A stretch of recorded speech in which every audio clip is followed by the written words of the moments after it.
Welcome, weary traveler, to a journey through the countless stories that dwell within the heart of village life. Tonight, we explore the deeper tales of those who have found their way to peaceful communities, each soul carrying within them histories of wandering, dreams deferred and fulfilled, and the eternal search for belonging. These are not merely the simple folk they appear to be, but beings whose journeys have led them to discover that home is not a place, but a feeling, not a destination, but a state of grace. So settle into your favorite chair, let the world outside fade to gentle silence, and allow these stories to wash over you, like evening mist across a tranquil meadow. In the beginning, there was only the road and the music that lived within a young dog's heart, yearning to find its voice in a world that seemed too busy to listen. This was Kay. Kay, Slider as he was not yet known, a soul whose very essence vibrated with melodies that had no words and rhythms that spoke directly to the deepest chambers of the heart, where language fails and only feeling remains. His real name, if names can ever truly capture the essence of one who exists primarily through sound and emotion, was whispered only by the wind, through summer leaves, and the gentle lapping of water against forgotten shores. But names, he learned early in his wandering days, were less important than the music that flowed through him like a river seeking the sea, carrying with it all the hopes and sorrows of every creature who had ever looked up at the stars and wondered about their place in the vast symphony of existence. The young musician's journey began not with fanfare or grand announcement, but with the simple act of picking up a guitar that had been left behind by some previous traveler, its strings worn smooth by countless fingers, and its wood aged to a golden warmth that seemed to hold the memory of every song it had ever helped create. When he first touched those strings, something awakened within him that was both entirely his own and yet belonged to something far greater than any individual could contain. In those early days, before villages knew his name, and before Saturday nights became sacred to those who understood the true power of music to heal and transform, he wandered the endless roads that connected all places and none, carrying nothing but his guitar, and an unshakable faith that somewhere, someone needed to hear the songs that lived within his soul, like caged birds waiting to take flight. His first audiences were the creatures of the wild places, the rabbits who paused in their endless quest for safety to listen to melodies that spoke of gentle meadows and warm burrows, the birds who added their voices to his inharmonies that seemed to have been written by the morning itself. These woodland concerts taught him that music was not performance but conversation, not entertainment but communion, a bridge built from sound and silence that could span any distance between souls who had forgotten how to speak the same language. As seasons turned and his paws grew tough from countless miles of travel, KK began to understand that his music carried within it something that could not be learned from books or teachers, but could only be discovered through the patient work of living, loving, losing, and beginning again. Each song that emerged from his guitar was shaped by rain that had soaked him to the bone while he sought shelter under bridges built by creatures he would never meet, by sunsets that painted the sky in colors for which no words existed, by the loneliness that comes to all wanderers in the deep hours of night, when even the stars seem too distant to provide comfort. Yet it was precisely this loneliness, this profound understanding of what it meant to be separate and searching, that gave his music its power to connect and heal. For in his melodies lived the echo of every heart that had ever ached with longing, and in his rhythms beat the pulse of every soul that had ever dared to hope for something better than what the world seemed willing to offer. The philosophy that would later make him beloved in villages across the world began to take shape during those wandering years, born from the simple observation that every creature he encountered carried within them a song that was uniquely their own, a melody that represented their hopes, their fears, their dreams, and their deepest truths. His role, he came to understand, was not to impose his own music upon the world, but to create a space where these individual songs could be heard, honored, and woven together into something larger and more beautiful than any single voice could achieve alone. This understanding transformed his approach to music from solitary expression to collaborative celebration. He began to pay attention not just to the songs that flowed from his guitar, but to the silent songs that lived within his listeners, the rhythms of their breathing, the melodies hidden in their sighs, the harmonies that emerged when they felt safe enough to let their true selves be heard without judgment or expectation. The venues where he performed during those early years were as varied as the creatures who inhabited them. He played in forest clearings, where ancient trees served as a natural amphitheater, their leaves rustling in accompaniment to ballads that spoke of growth and patience and the wisdom that comes only with age. He performed on beaches where the rhythm of waves provided a percussive foundation for songs about journeys and destinations, about the pull of distant shores and the comfort of familiar tides. Mountain peaks became concert halls where his music echoed across valleys, carrying messages of hope and perseverance to creatures who struggled with their own steep climbs toward whatever summit they sought. Desert oases provided intimate settings for quieter songs, melodies that spoke of finding sustenance in unexpected places and the importance of rest in the midst of life's long journeys. But perhaps the most meaningful performances of those wandering years took place in the forgotten spaces, the abandoned buildings and overgrown gardens, where creatures came to hide from a world that had forgotten their worth. Here, in venues that existed only in the spaces between places that mattered to everyone else, KK discovered that his music had the power not just to entertain, but to heal,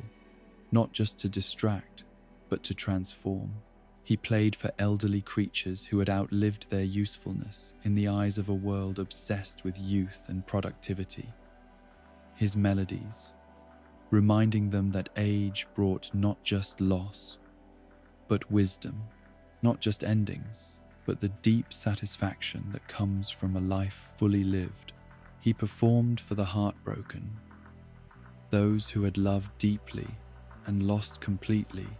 his songs acknowledging their pain while gently suggesting that the capacity to feel such profound sorrow was evidence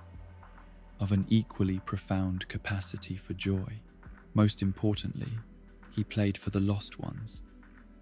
the creatures who had wandered so far from their origins that they no longer remembered who they were or where they belonged. For these souls,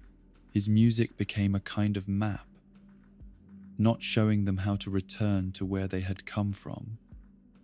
but helping them understand that home was something they carried within them, something that could be created wherever they found the courage to be authentically themselves. It was during one of these performances for the lost and forgotten that KK began to understand the true significance of Saturday nights, those magical threshold moments when the week's labors ended and the possibility of renewal began. Saturday night, he realized, was when the ordinary world loosened its grip on reality just enough to allow for transformation, when creatures who spent their days trapped in roles and responsibilities could remember who they were beneath all the masks they wore for survival. This insight led to what would become his signature practice of dedicating Saturday nights to free concerts, performances where anyone could request any song and know that they would be heard not just as a member of an audience, but as an individual whose story mattered, whose musical preferences reflected something essential about their inner life that deserved to be honored and celebrated. The song request system that evolved from these Saturday night concerts was far more than a simple entertainment device. Each request became a form of communication that transcended ordinary language, a way for creatures to share their deepest feelings without having to find words for emotions that lived beyond the reach of ordinary expression. When someone requested a lullaby, they were asking not just for soothing sounds, but for comfort, for the musical equivalent of being held and told that they were safe. When they requested an upbeat tune, they were asking to be reminded of joy, to be lifted from whatever darkness had settled over their hearts like morning fog over a still pond. KK's genius lay not in his ability to play any song perfectly, though his skill was considerable, but in his capacity to understand what each request truly meant and to infuse his performance with the emotional healing that the requester needed most. A simple folk song could become a profound meditation on belonging when played for someone who felt like a stranger in their own life. A complex jazz piece could transform into a celebration of uniqueness when performed for a creature who had been told they were too different to fit in anywhere. The dedications he offered with each song were perhaps the most powerful aspect of these performances. Moments when he acknowledged not just the music, but the person who had requested it, seeing them fully and reflecting back to them their own worth and beauty. These dedications became legendary among those who witnessed them, not for their eloquence or poetry, but for their absolute sincerity, their capacity to make each listener feel that they had been truly seen and understood by someone who recognized the song their heart was trying to sing. Through years of wandering and performing, KK developed an almost supernatural ability to read the emotional landscape of his audiences, to sense the collective mood and individual needs of every creature present. This skill allowed him to craft concerts that were simultaneously personal and communal, addressing specific hurts while building bridges of understanding between creatures who might otherwise have remained isolated in their private struggles. His philosophy of music as healing rather than mere entertainment began to attract followers, other musicians who recognized in his approach something that their own training had never taught them. These disciples learned from him not just techniques of performance, but ways of listening that went far deeper than sound, methods of creating space where transformation could occur naturally rather than being forced or manufactured. Yet K never positioned himself as a teacher in any formal sense, understanding that the most profound lessons could only be learned through direct experience rather than instruction. Instead, he demonstrated through his own example what it meant to serve music rather than being served by it, to become a conduit for healing rather than simply a source of entertainment. The audiences that gathered for his Saturday night concerts during those wandering years were as diverse as the landscapes he traveled through, yet they all shared one essential quality. They were creatures who had somehow retained or rediscovered their capacity to be moved by music, to allow sound and rhythm to penetrate the defensive barriers they had built around their hearts and touch the tender places where their true selves resided. Among these listeners were elderly creatures who remembered when music was a communal activity rather than a commercial product, when songs were passed down through generations like precious heirlooms, each performance adding new layers of meaning to melodies that had already carried the hopes and dreams of countless souls. These elders became KK's informal teachers, sharing with him the ancient understanding that music was not something one possessed, but something one participated in, not a commodity to be consumed, but a sacred practice to be preserved and passed forward. Young creatures also found their way to his concerts, drawn by something they could not name but recognized as essential to their development into whatever they were meant to become. For these youths, KK's music provided both permission to feel deeply and guidance in processing the overwhelming complexity of emotions that accompanied the transition from childhood's simple certainties to adulthood's nuanced ambiguities. Perhaps most significantly, his concerts attracted creatures who were in the midst of major life transitions, those who had lost their way or were struggling to reinvent themselves after significant changes in their circumstances. For these souls in limbo, KK's music provided a soundtrack for transformation. Melodies that honored both what they were leaving behind and what they hoped to become. As his reputation grew and word of his Saturday night concerts spread through the mysterious networks that connect all wandering souls, KK began to understand that he was not just a musician, but a custodian of something far more precious: the collective memory of what it meant to be truly alive, fully present, authentically oneself in a world that seemed designed to discourage such radical honesty. This understanding brought with it a profound sense of responsibility that shaped every aspect of his approach to music and performance. He began to see his concerts not as entertainment events, but as sacred gatherings, ceremonies where the ordinary boundaries between performer and audience,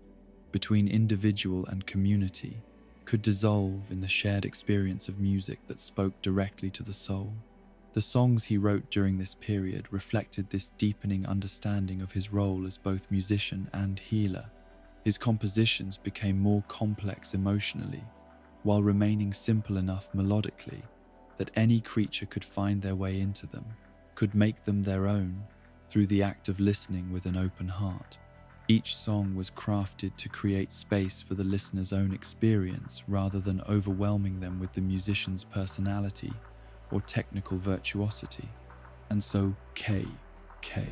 Slider wandered the endless roads of the world, carrying with him not just a guitar and a repertoire of songs, but a philosophy of music as communion, as healing, as the bridge that could span any distance between souls who had forgotten how to speak the same language. His journey through those formative years prepared him for the role he would later play in village life, where Saturday nights would become sacred time, and every song request would be received as a prayer offered to the altar of understanding and connection. The road had taught him that every creature carried within them a song that was uniquely their own, and his mission was not to replace those individual melodies with his own, but to create a space where they could be heard, honored, and woven together into something larger and more beautiful than any single voice could achieve alone. In the quiet hours before dawn, when the world exists in that liminal space between night's gentle embrace and day's demanding light, there lived a young tanuki whose dreams were painted in colors of possibility and whose heart beat with the rhythm of ambition tempered by genuine care for others. This was Tom Nook as he existed before the weight of experience taught him that the world was far more complex than his youthful idealism had dared to imagine, before disappointment carved lines of caution into features that had once been open books of hope and enthusiasm. The transformation of this earnest young creature into the pragmatic businessman, known throughout countless villages, began not with a single moment of disillusionment, but with the slow accumulation of lessons that life teaches to those who dare to venture beyond the safety of their childhood. Understanding. Tom Nook's journey from dreamer to realist was paved with good intentions and marked by the kind of betrayals that leave invisible scars on the soul, wounds that heal but never quite disappear completely. In his earliest days, before he understood that trust was a currency more precious than any form of money yet invented, Tom Nook possessed the rare quality of seeing potential in everything and everyone around him. He looked at empty lots and envisioned thriving communities, gazed upon struggling individuals, and saw future success stories waiting to unfold. Believed with the fervor of youth that hard work and honest dealing were guarantees of prosperity and happiness. This optimistic worldview led him to form a partnership with a fox whose charm was matched only by his cunning, whose silver tongue could convince even the most skeptical listener that questionable ventures were actually golden opportunities in disguise. Red, as this fox was known, possessed a magnetism that drew others into his orbit like moths to a flame, never realizing until too late that some flames consume rather than illuminate. The business they built together in those early days was founded on Tom Nook's genuine desire to help others achieve their dreams of home ownership, and Red's sophisticated understanding of how desire could be shaped and directed toward profitable ends. For a time, this unlikely partnership flourished, their complementary skills creating a synergy that seemed to validate Tom Nook's belief that different approaches to business could coexist harmoniously when guided by shared goals and mutual respect. Tom Nook contributed his meticulous attention to detail, his ability to see potential problems before they manifested, and his instinctive understanding of what creatures truly needed versus what they thought they wanted. Red brought his talent for presentation, his network of contacts throughout the wider world of commerce, and his gift for making even the most mundane transactions feel like exciting adventures in sophisticated living. Together, they created experiences that went far beyond simple buying and selling, crafting environments where customers felt valued, understood, and expertly guided toward decisions that would enhance their lives in meaningful ways. Tom Nook learned from his partner the arts of persuasion and presentation, skills that he initially viewed as methods of better serving his customers rather than tools for manipulation or exploitation. The lessons came gradually, each one building upon the last like layers of sediment that eventually form solid rock. Tom Nook discovered how to read the subtle signs that revealed what a customer truly desired, how to present options in ways that made the preferred choice seem not only logical, but inevitable, how to create urgency without pressure and exclusivity without arrogance. Under Red's tutelage, he mastered the delicate balance between confidence and humility that made customers feel they were dealing with someone who possessed superior knowledge but would never use that advantage to their detriment. He learned to speak the language of aspiration, to help creatures envision not just what they were purchasing but who they might become, through the act of making thoughtful choices about their living spaces and personal possessions. These skills, which would later serve him so well in his legitimate business endeavors, were acquired during a period when the line between ethical salesmanship and outright deception was gradually becoming blurred. Red's influence was subtle but persistent, introducing concepts and practices that initially seemed like minor compromises, but eventually accumulated into a complete transformation of their business model. The first small betrayals were so minor that Tom Nook barely noticed them. Tiny deviations from complete honesty that Red justified as necessary adaptations to market realities. A piece of furniture described as antique when it was merely old. A guarantee that stretched the truth without breaking it entirely. A price that was presented as a special discount when it was actually the standard rate dressed up in more appealing packaging. Each compromise made the next one easier to rationalize. Each small deception paved the way for larger ones, until Tom Nook found himself participating in schemes that his younger self would have rejected without hesitation. The transformation was so gradual that he never experienced a single moment of recognition, never had the opportunity to consciously choose between his original principles and the expedient practices that had slowly replaced them. The awakening came not through internal reflection but through external catastrophe. A business deal gone wrong that revealed the full extent of how far he had drifted from his original values. A family of creatures who had trusted them completely found themselves facing financial ruin because of a transaction that had been structured to benefit the sellers while exposing the buyers to risks they had never been told existed. Watching these innocent creatures struggle with the consequences of his and Red's actions forced Tom Nook to confront the reality of what their partnership had become. The skills he had learned, the techniques he had mastered, the sophisticated understanding of commerce he had acquired, all of it had been built upon a foundation of exploitation. disguised as expertise. The confrontation with Red that followed this revelation was perhaps the most painful conversation of Tom Nook's life, not because of any anger or recrimination, but because of how completely his former partner failed to understand why the situation troubled him. To Red, the family's misfortune was simply the cost of doing business, an unfortunate but inevitable consequence of operating in a world where someone always had to lose for someone else to win. This fundamental difference in worldview, this complete inability to find common ground on questions of responsibility and ethics, made Tom Nook realize that their partnership had been built on a misunderstanding so profound that it could never be bridged. They had been speaking the same language while meaning entirely different things, using identical words to express completely incompatible philosophies of life and business. The dissolution of their partnership was swift and final, leaving Tom Nook alone with skills he no longer trusted and knowledge he wished he could forget. The sophisticated understanding of consumer psychology that had once seemed like wisdom now felt like a burden, a collection of insights that revealed the manipulability of creatures he genuinely wanted to help rather than exploit. The period that followed this professional and personal catastrophe was perhaps the most important of Tom Nook's entire life,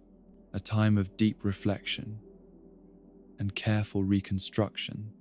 that transformed him from someone who had lost his way into someone who had found a path that was authentically his own. He spent long months in solitude, working through the complex emotions that accompanied his recognition of how far he had drifted from his original values. The guilt was overwhelming at first, a crushing weight that made him question not just his recent actions but his fundamental character, his ability to distinguish right from wrong, his worthiness to be trusted with other creatures' dreams and aspirations. But gradually, through the patient work of honest self-examination, he began to understand that his mistakes had been born not from malice, but from a kind of naive willingness to trust that had made him vulnerable to influence by someone with very different values. This understanding allowed him to forgive himself without excusing his actions, to take responsibility for his choices while recognizing the circumstances that had made those choices seem reasonable at the time. More importantly, it enabled him to begin the careful work of rebuilding his approach to business on a foundation of principles that were consciously chosen rather than unconsciously absorbed. The new Tom Nook who emerged from this period of reflection retained all the skills and knowledge he had acquired during his partnership with Red, but now he wielded these tools in service of goals that were entirely different from those that had previously guided his actions. Instead of using his understanding of customer psychology to maximize profits, he employed it to ensure that every creature who dealt with him received exactly what they needed at prices they could genuinely afford. The sophisticated presentation techniques he had learned were redirected toward helping customers understand their options clearly, rather than steering them toward predetermined choices. His ability to read desire and aspiration became a tool for ensuring that creatures made decisions they would be happy with in the long term, rather than purchases they might regret once the initial excitement faded. Most importantly, the network of contacts and suppliers that he had developed during his partnership with Red became the foundation for a business model that prioritized reliability and fairness over maximum profit margins. He chose to work with vendors who shared his commitment to quality and honesty, even when doing so meant accepting lower profit margins or dealing with more complicated logistics. This commitment to ethical business practices extended to every aspect of his operations, from the way he structured loans and payment plans to ensure that customers never took on more debt than they could handle, to his policy of full transparency about all costs and conditions associated with every transaction. The complicated financial instruments that had been used to obscure risks and maximize profits were replaced with straightforward agreements that any creature could understand completely before making a commitment.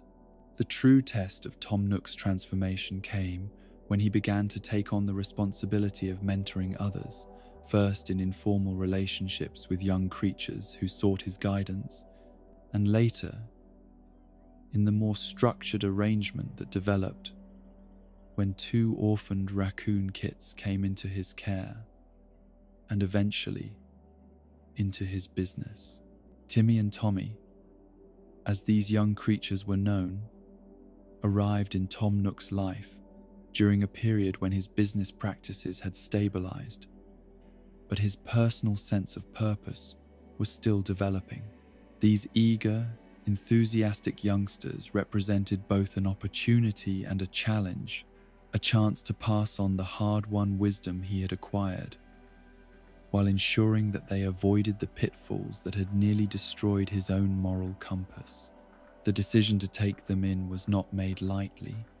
for Tom Nook understood that becoming a mentor and surrogate parent would require him to examine his own values and practices with unprecedented rigor.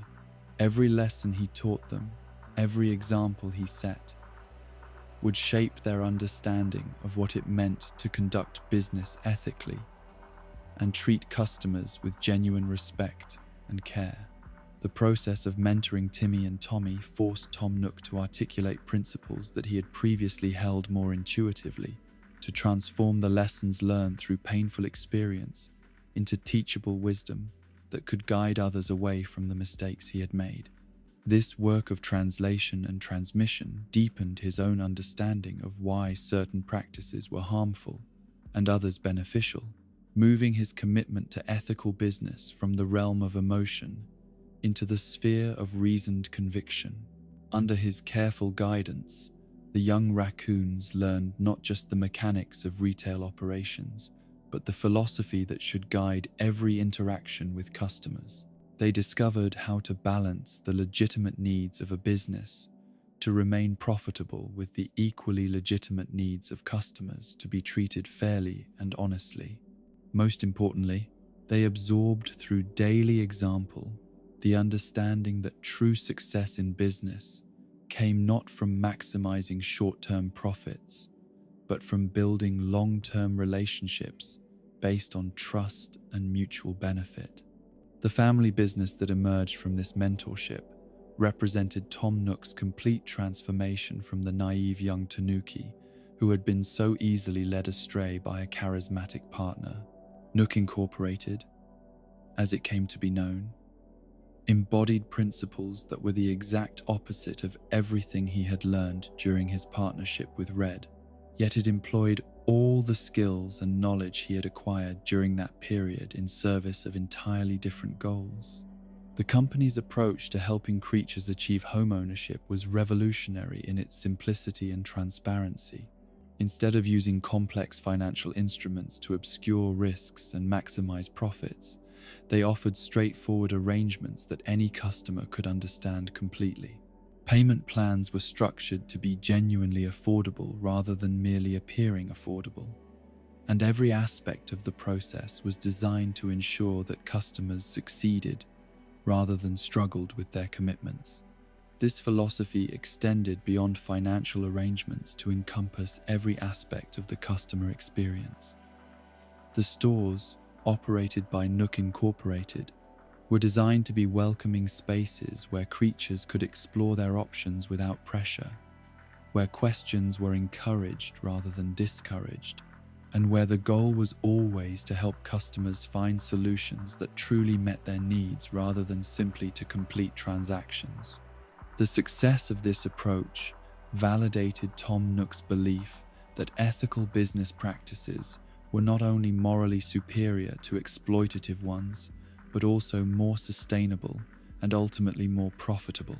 Customers who felt genuinely well served became enthusiastic advocates for the business, recommending it to friends and family members who were seeking similar services. The trust and loyalty that this approach generated proved far more valuable than any short-term gains that might have been achieved through less scrupulous methods. Yet the true measure of Tom Nook's transformation was not found in the success of his business, but in the quiet satisfaction he derived from helping creatures achieve dreams that might otherwise have remained forever beyond their reach. Each new homeowner represented not just a successful transaction, but a life improved, a family given stability, a community strengthened by the addition of residents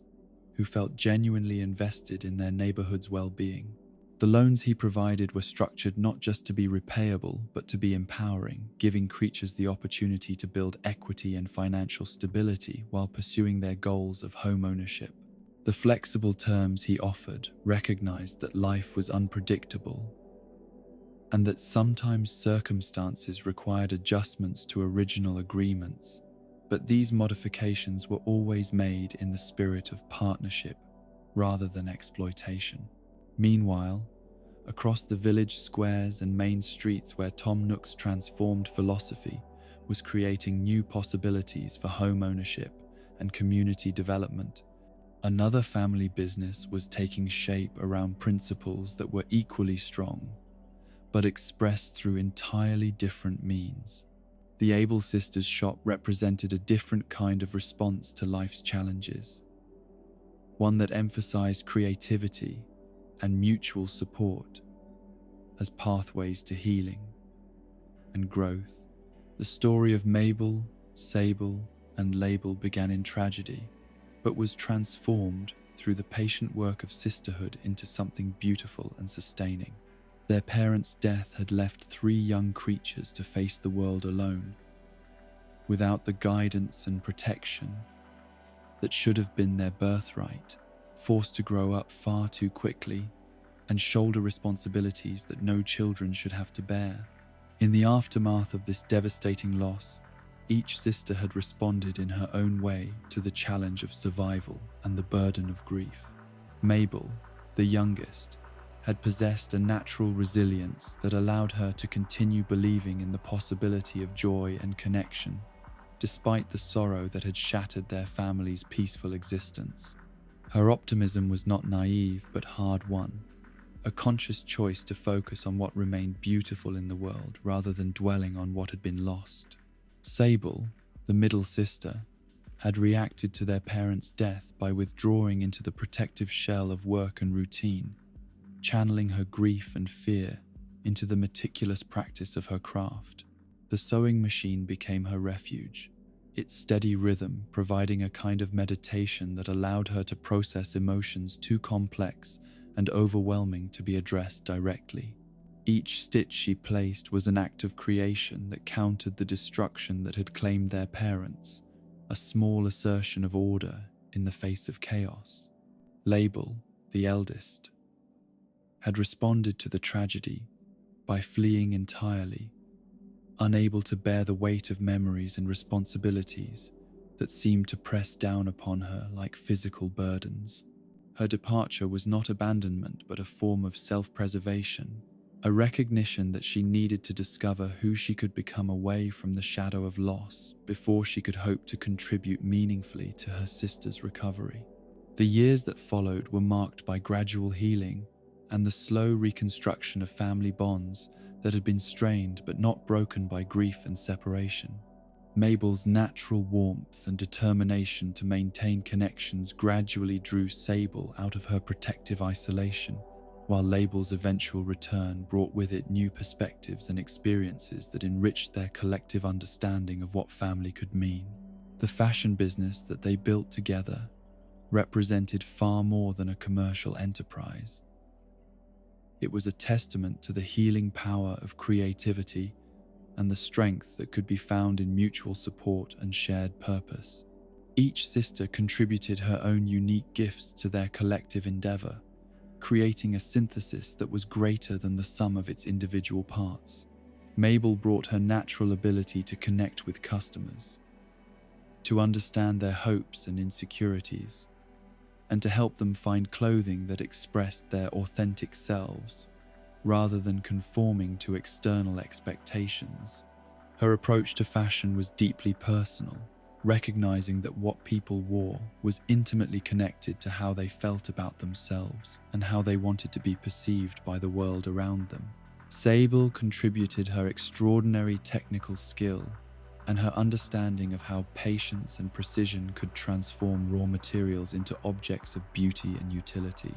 Her years of solitary work had given her an almost mystical connection to the process of creation, an ability to sense what each piece of fabric wanted to become, and to guide that transformation with hands that seemed to possess their own intelligence. Label returned from her travels with exposure to fashion trends and techniques from distant places, bringing a sophistication and worldly perspective that elevated their offerings beyond simple, functional clothing to include items that were genuinely artistic in their conception and execution. Her time away had taught her that fashion could be a form of communication, a way of expressing ideas and emotions that had no adequate verbal equivalents. Together, they created a shop that served not just as a place to purchase clothing, but as a kind of sanctuary where creatures could explore questions of identity and self-expression in an atmosphere of acceptance and encouragement. The Able sisters understood that choosing what to wear was often more complex than it appeared on the surface, involving questions of comfort, confidence, aspiration, and belonging that went far beyond simple aesthetic preferences. Their approach to customer service reflected this understanding, with each sister bringing her own perspective to the process of helping creatures find clothing that truly suited them. Mabel's warmth and intuition helped customers feel comfortable expressing their preferences and concerns, while Sable's technical expertise ensured that every garment fit properly and would wear well over time. Label's artistic eye helped customers see possibilities they might not have considered, expanding their understanding of how fashion could be used to express aspects of their personality that had previously remained hidden. The healing that had taken place within the sisters' relationship through their shared work extended outward to touch the lives of every creature who entered their shop. Customers often found that the experience of being helped to choose clothing became a form of therapy, an opportunity to explore questions of identity and self-worth in a safe and supportive environment. The shop itself became a gathering place where creatures could share stories and advice, where the latest fashions were discussed alongside the deeper questions of how to present oneself authentically in a world that often demanded conformity. The Able sisters had created more than a business. They had established a community resource that served needs far beyond the simple provision of clothing. The success of their enterprise validated the belief that businesses built on foundations of genuine care and mutual support could thrive even in competitive markets. Their customers became loyal not just because of the quality of the products they offered, but because of the experience of being truly seen and valued as individuals with unique needs and preferences. The transformation of both the Nook family business and the Able sisters' shop represented a triumph of values-based commerce over purely profit-driven enterprise, proof that success could be achieved through methods that honored both the dignity of customers and the well-being of communities. These businesses became pillars of village life, not just through their economic contributions, but through their embodiment of principles that made community life richer and more meaningful for everyone involved. In the quiet hours after closing,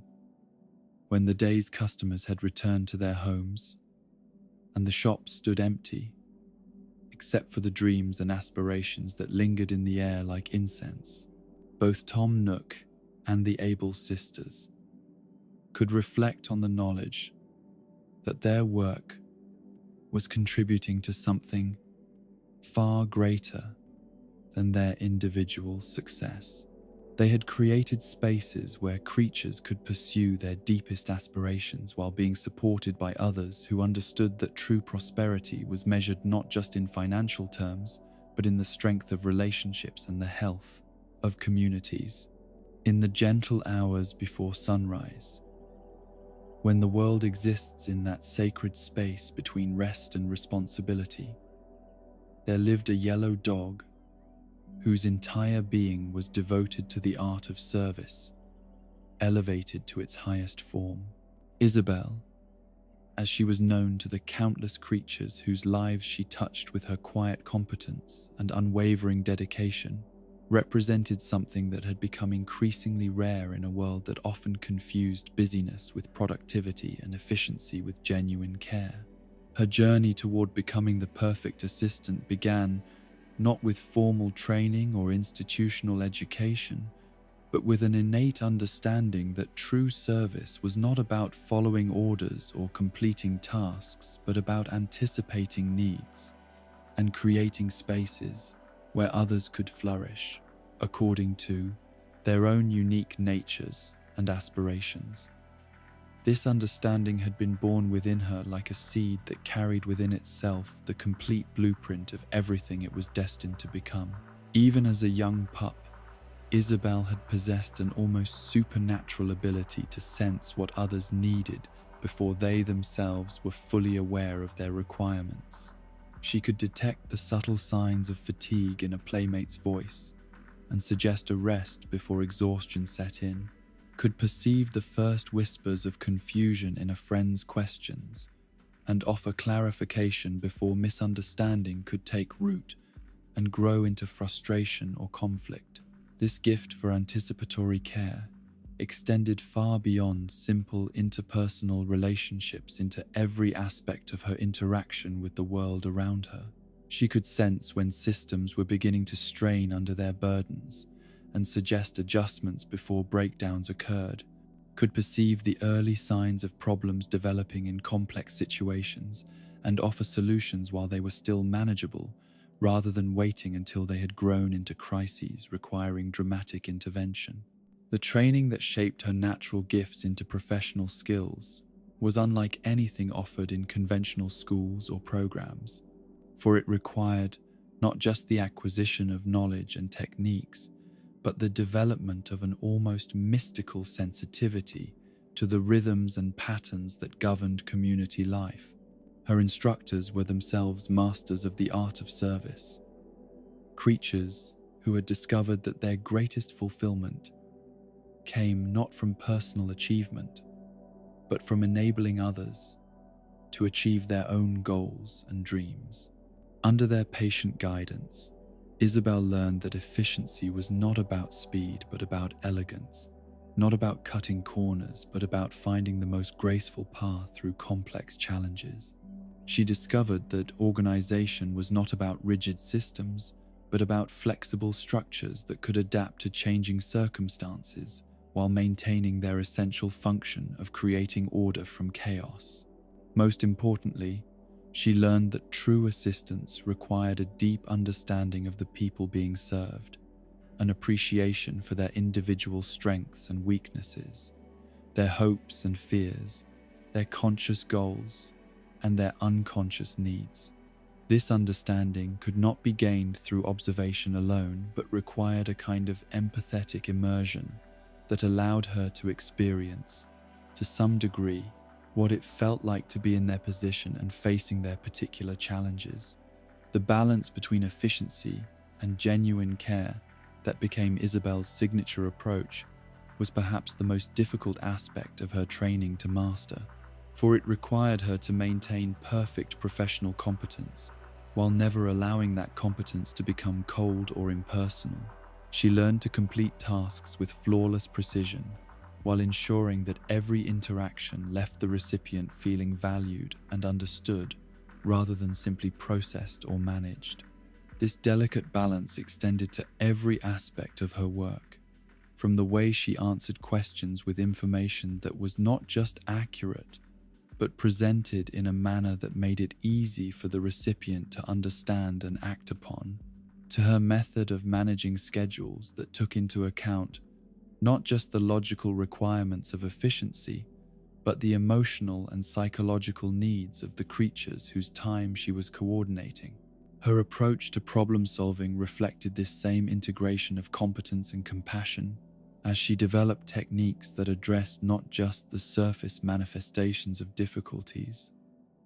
but the underlying issues that had created those difficulties in the first place. When creatures came to her with complaints or concerns, She listened not just to what they were saying, but to what they were feeling, not just to the specific problems they described, but to the broader patterns of stress or confusion that might be generating multiple symptoms. The professional demeanor that she cultivated was warm without being unprofessional, authoritative without being intimidating, helpful without being condescending. She managed to convey both complete competence and genuine humility, demonstrating through her manner that she took her responsibilities seriously while never taking herself too seriously. Yet beneath this polished professional exterior lived a rich inner world of personal interests and private dreams that she carefully guarded from public view, not out of shame or secrecy, but out of a deep understanding that maintaining some boundary between her public service and her private self was essential for her own psychological health and, ultimately,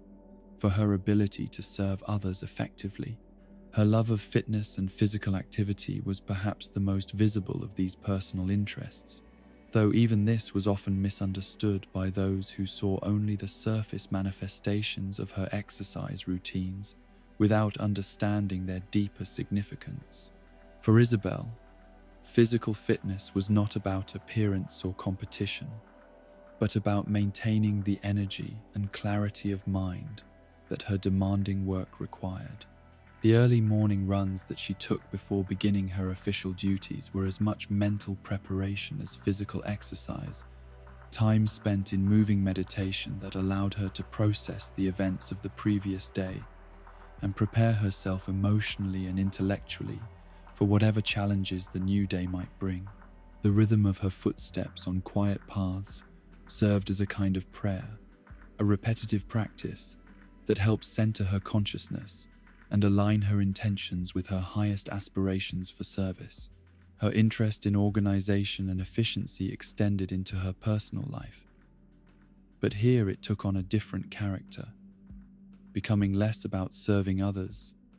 and more about creating the kind of peaceful, harmonious environment that allowed her own spirit to rest and restore itself. Her private living space was arranged with the same attention to detail that she brought to her professional work,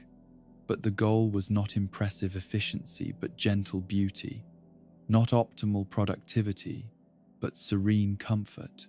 The books she read during her precious moments of leisure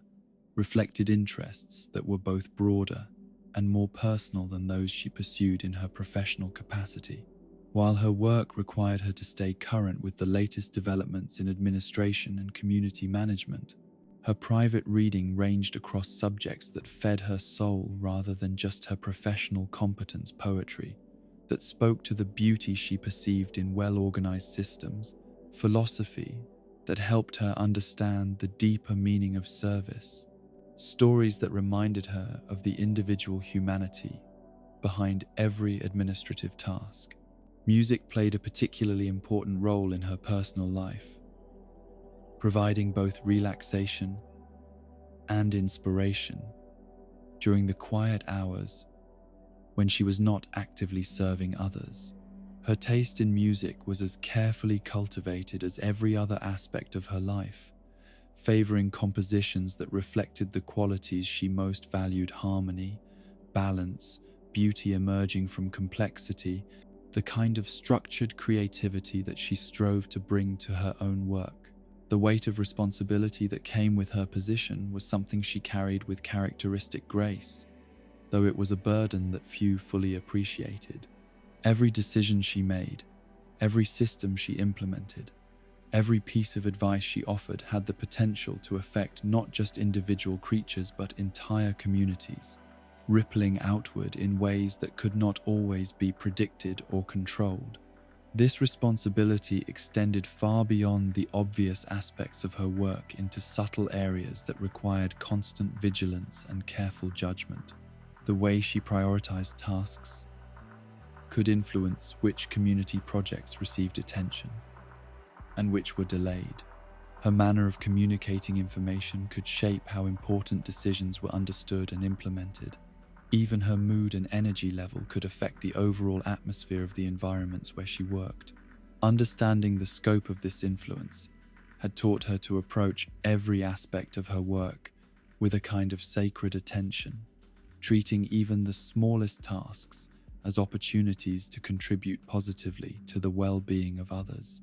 She had learned to see herself not as someone who simply performed assigned duties, but as someone who helped create the conditions under which others could thrive and communities could flourish.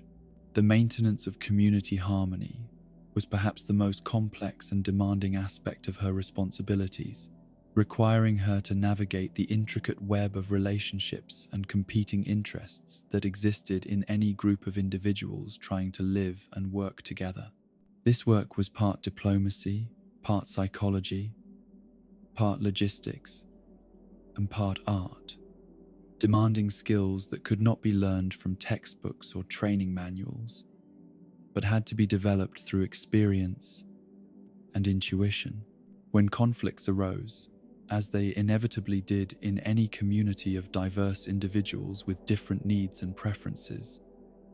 Isabel served as both mediator and counselor,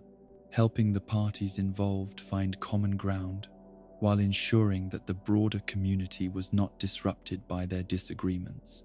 This required her to understand not just the surface issues that people were arguing about, but the underlying fears and needs that were driving their positions. Her approach to conflict resolution emphasized understanding over judgment, seeking solutions that addressed the legitimate concerns of all parties rather than simply imposing compromise that left everyone partially dissatisfied. She had learned that lasting resolutions required people to feel heard and valued, even when they could not get everything they wanted, and that the process of working through disagreements could actually strengthen community bonds when handled with wisdom and patience. The seasonal rhythms of community life created their own patterns of challenge and opportunity that Isabel learned to anticipate and prepare for with the same care she brought to every other aspect of her work. Spring brought energy and optimism that needed to be channeled into productive projects, while also bringing the restlessness that could lead to poorly planned initiatives if not carefully managed. Summer's abundance and activity required different kinds of coordination and support, as communities took advantage of favorable weather to tackle ambitious projects, while also needing to maintain the social connections and cultural activities that gave life meaning beyond mere productivity.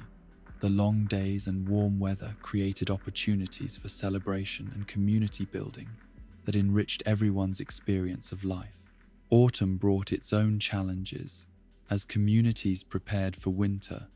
while also reflecting on what they had accomplished during the more active seasons. This was often a time for evaluation and planning, for making decisions about resource allocation and priority setting that would affect the community's well-being during the quieter months ahead. Winter required different kinds of support and attention, as the natural tendency toward introspection and reduced activity could either provide healthy rest and restoration or lead to isolation and depression if not carefully balanced with opportunities for connection and engagement. Isabel learned to recognize the early signs of seasonal difficulties and to implement programs and activities that supported community mental health during the darker months. Meanwhile, in the quiet corners of the village where knowledge was preserved and wonder was cultivated like rare flowers in a carefully tended garden, two owl siblings pursued their own forms of service through the patient work of scholarship and the generous sharing of wisdom accumulated across lifetimes of dedicated study and observation. Blathers and Celeste had inherited from their family not just intellectual gifts, but a deep understanding of the sacred responsibility that came with being keepers of knowledge and guardians of cultural memory. Their ancestors had been scholars and teachers, philosophers and scientists, creatures who understood that the advancement of learning was not a solitary pursuit, but a collective endeavor that required each generation to build upon the achievements of those who had come before while preparing foundations for those who would follow. The museum that Blathers directed was far more than a simple repository of artifacts and specimens. It was a temple dedicated to the proposition that understanding the world in all its complexity and beauty was both a worthy goal in itself and an essential foundation for making wise decisions about how to live. Every exhibit he curated, every specimen he preserved, every explanation he offered to curious visitors was part of a larger mission to foster the kind of informed appreciation for the natural world that could serve as antidote to ignorance, fear, and destructive indifference. His paradoxical fear of bugs, despite his scientific dedication to understanding all forms of life, was a source of gentle amusement to those who knew him well, but it also served as a reminder that even the most dedicated scholars remained fundamentally human, subject to irrational fears and personal quirks that made them endearingly relatable rather than intimidatingly perfect. This fear was not allowed to interfere with his professional responsibilities, for Blathers had learned to distinguish between his emotional reactions and his intellectual commitments, understanding that personal comfort was less important than the advancement of knowledge and the education of others. When presented with insect specimens, he fulfilled his curatorial duties with characteristic thoroughness, even as he privately struggled with instinctive revulsion that no amount of rational understanding could completely overcome.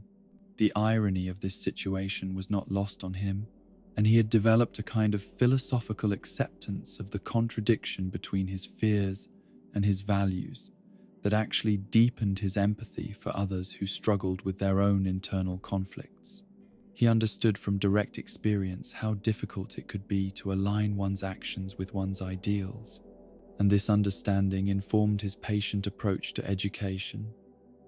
and his gentle manner of correcting misconceptions without making others feel foolish or inadequate. His approach to curation reflected a deep understanding that museums served not just as places for experts to conduct research, but as bridges between the world of scholarship and the everyday experience of ordinary creatures seeking to understand their place in the larger web of existence. Every exhibit was designed to tell stories that would resonate with visitors regardless of their level of formal education, connecting scientific facts to universal themes of beauty, wonder, adaptation, and survival. The explanations he provided for museum visitors were masterpieces of accessible scholarship, translating complex scientific concepts into language that anyone could understand while never talking down to his audience or oversimplifying ideas to the point where they lost their essential meaning. He had learned that true expertise was demonstrated not by the use of impressive jargon, but by the ability to make difficult concepts clear and compelling to those encountering them for the first time. His sister Celeste brought to their shared mission of education a different but complementary set of gifts. Her fascination with astronomy, reflecting not just scientific curiosity, but a profound spiritual connection to the cosmos that infused her work with poetry and wonder.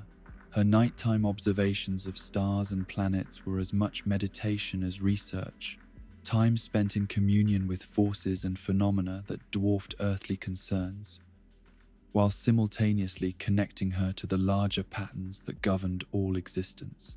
The nocturnal wisdom that she had cultivated through years of studying the night sky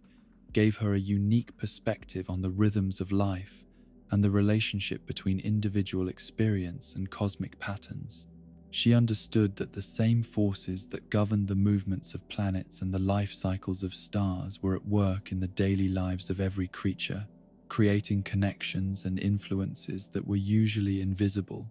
but no less real for being hidden. Her approach to sharing astronomical knowledge reflected this integrated understanding of science and spirituality, as she helped others see the night sky, not just as a collection of distant objects to be catalogued and measured, but as a source of perspective and inspiration that could enrich their understanding of their own place in the universe. Her stargazing sessions were gentle journeys of discovery that left participants feeling both humbled by the vastness of space and uplifted by their connection to something magnificent and eternal. The family legacy that both siblings carried was not just intellectual but moral, a commitment to using their gifts in service of others, rather than for personal aggrandizement or private gain. They had inherited the understanding that knowledge was not property to be hoarded but a gift to be shared, that wisdom increased rather than decreased when it was given away freely and generously. This commitment shaped every aspect of their work, from their dedication to making museum exhibits accessible to creatures of all backgrounds and education levels, to their willingness to spend hours answering questions from curious visitors who might never contribute anything to their research, but whose wonder and appreciation justified any amount of time and effort. The preservation of cultural memory that they facilitated through their work was perhaps their most important contribution to community life, though it was also the least visible and most easily taken for granted. By maintaining careful records of natural phenomena, seasonal patterns, and historical events, they created a foundation of institutional memory that allowed communities to learn from past experience and make informed decisions about future challenges. Their scholarly pursuits were not abstract exercises in intellectual curiosity, but practical contributions to the well-being of others, providing the kind of knowledge and perspective that helped communities understand their environment, plan for seasonal changes, and maintain connections to cultural traditions that gave life meaning and continuity across generations. In the quiet hours of early morning and late evening, when both Isabel and the owl siblings worked in relative solitude, they shared a common understanding of service as the highest expression of their individual gifts and abilities. Though their methods and areas of expertise differed dramatically, they were united in their commitment to using their talents not for personal advancement, but for the betterment of the communities they served. Their work created the invisible infrastructure of care and knowledge that made community life possible, the network of services and resources that allowed others to pursue their own dreams and aspirations, without having to worry about the countless details and challenges that might otherwise overwhelm them. They were the guardians of order and wonder, the keepers of practical wisdom and cosmic perspective, the servants whose faithful dedication made freedom possible for everyone else. The impact of their combined efforts rippled outward through every aspect of village life, creating conditions of stability and enrichment that elevated the daily experience of ordinary creatures beyond mere survival towards something approaching genuine flourishing. They had discovered that true fulfillment came not from being served but from serving, not from accumulating recognition, but from enabling others to shine according to their own unique gifts and natures. In the hidden places where the veil between worlds grows thin and the ordinary rules of existence bend like morning grass beneath the weight of dewdrops, there lived a soul whose burden was both beautiful and terrible, whose very existence was dedicated to carrying joy to others, while bearing within himself a loneliness so profound that it seemed to echo through dimensions beyond mortal understanding. This was the creature known as Zipper, though that cheerful name barely hinted at the complex mythology that surrounded his true nature and the ancient responsibilities that had shaped his entire being. The bunny suit that he wore was not a costume in any conventional sense, but a sacred vestment, a ritual garment that served as both prison and protection, binding him to his role while shielding the world from the full weight of what he truly was. Beneath the bright yellow fabric and the perpetual smile that adorned his exterior lived something far older and more mysterious than the cheerful holiday mascot he appeared to be, a consciousness that had witnessed the turning of countless seasons and the transformation of winter's death into spring's resurrection. The true identity that lay hidden within the suit was perhaps the most carefully guarded secret in all the realms of seasonal magic, for to reveal it would be to shatter illusions that served not merely as entertainment, but as essential components of the spiritual infrastructure that sustained hope and renewal across the endless cycle of years. The mystery was not maintained for purposes of deception, but as recognition that some truths were too powerful to be unveiled directly, too overwhelming to be experienced without the protective barrier of symbol and metaphor. Those rare individuals who had glimpsed beyond the cheerful exterior spoke in whispers of eyes that held the depth of centuries, and a presence that seemed to exist simultaneously in multiple dimensions, as if the creature within the suit was somehow more than any single being could contain. These witnesses described a sense of encountering something that belonged more to the realm of myth than to the everyday world, a force of nature that had taken on the appearance of harmless festivity while remaining fundamentally wild and untamable. The ancient responsibility that bound this mysterious being to his seasonal role stretched back through generations of forgotten lore, to times when the boundary between the physical and spiritual worlds was more porous, when the changing of seasons required active intervention by powers that ordinary mortals could perceive only dimly and understand not at all. Spring's arrival was not the automatic consequence of astronomical cycles, but the result of conscious effort by entities whose existence was dedicated to maintaining the delicate balance that allowed life to continue its eternal dance between death and rebirth. In those primordial times, the work of seasonal transformation had been carried out by beings who moved freely between their true forms and whatever appearances they chose to adopt. But as the world grew more structured and the boundaries between realms more rigid,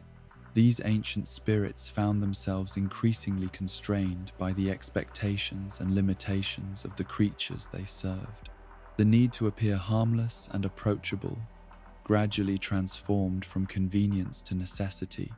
from choice to binding obligation. The bunny suit that Zipper wore had evolved over centuries from a simple disguise into something approaching a living entity in its own right, imbued with so much seasonal magic and collective belief that it had gained a kind of independent existence that both empowered and imprisoned its wearer. The bright colors and cheerful design were not arbitrary choices, but carefully crafted elements designed to channel and contain forces that could otherwise prove overwhelming to those unprepared for direct encounter with raw, seasonal power. Wearing the suit was not merely a matter of putting on clothing, but a process of transformation that temporarily suppressed the wearer's true nature while allowing their essential purpose to continue functioning through more acceptable channels. The consciousness that inhabited the suit during Easter season experienced existence as a kind of filtered reality, aware of their deeper nature but unable to express it directly, capable of fulfilling their ancient role but only through the medium of organized celebration and ritual gift-giving. The loneliness that accompanied this transformation was perhaps the most painful aspect of an already difficult burden.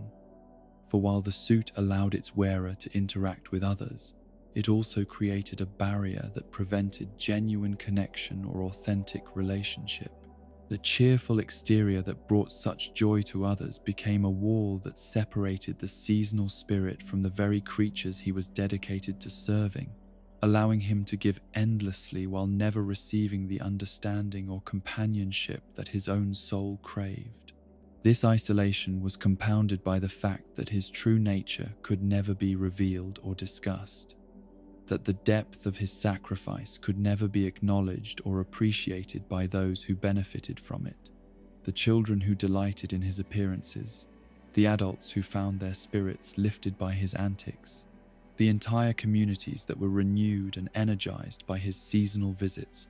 None of them could know the cost of the joy they received, or the profound sadness that lived within the heart of their benefactor.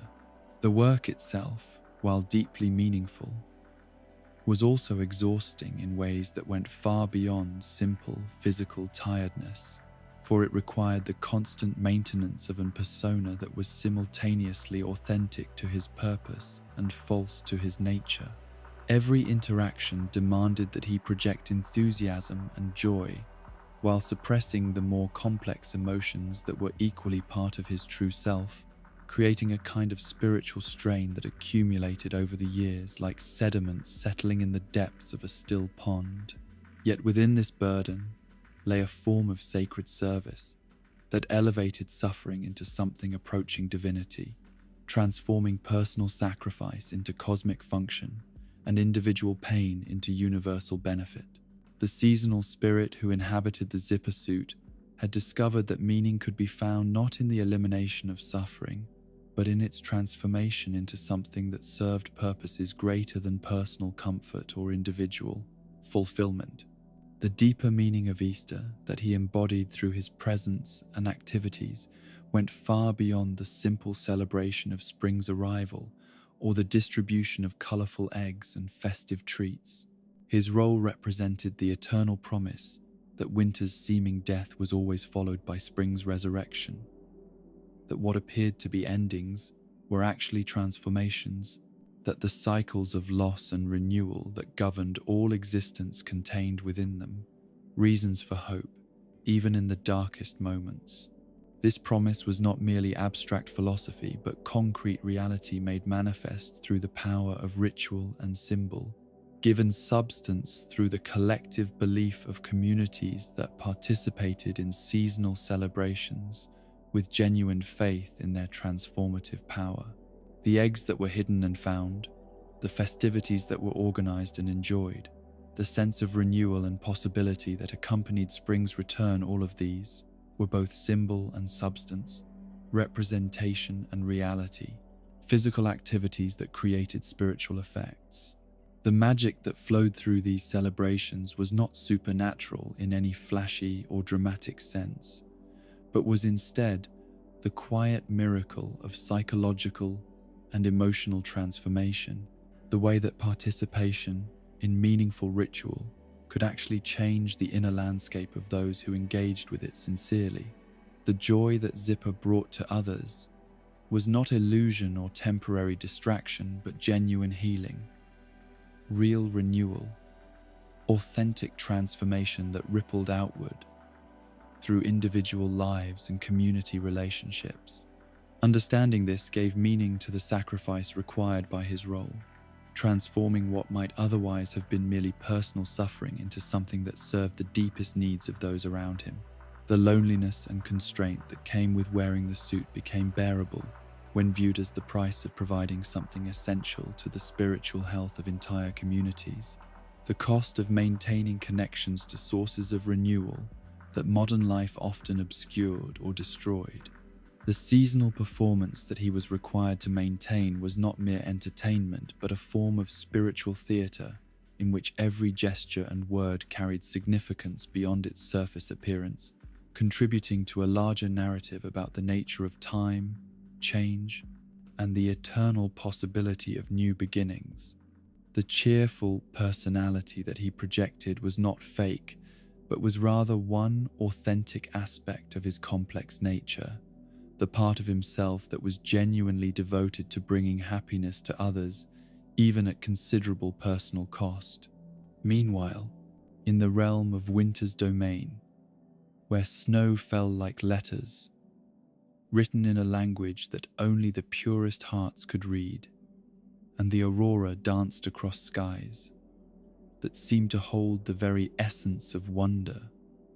within their crystalline depths. Another seasonal spirit carried out his own ancient duties with a dedication that had remained constant across centuries of changing customs and evolving beliefs. Jingle's connection to the spirit of generosity was not learned behavior or adopted philosophy, but the fundamental organizing principle of his entire existence, the core truth around which every other aspect of his being was arranged like constellations around a central star.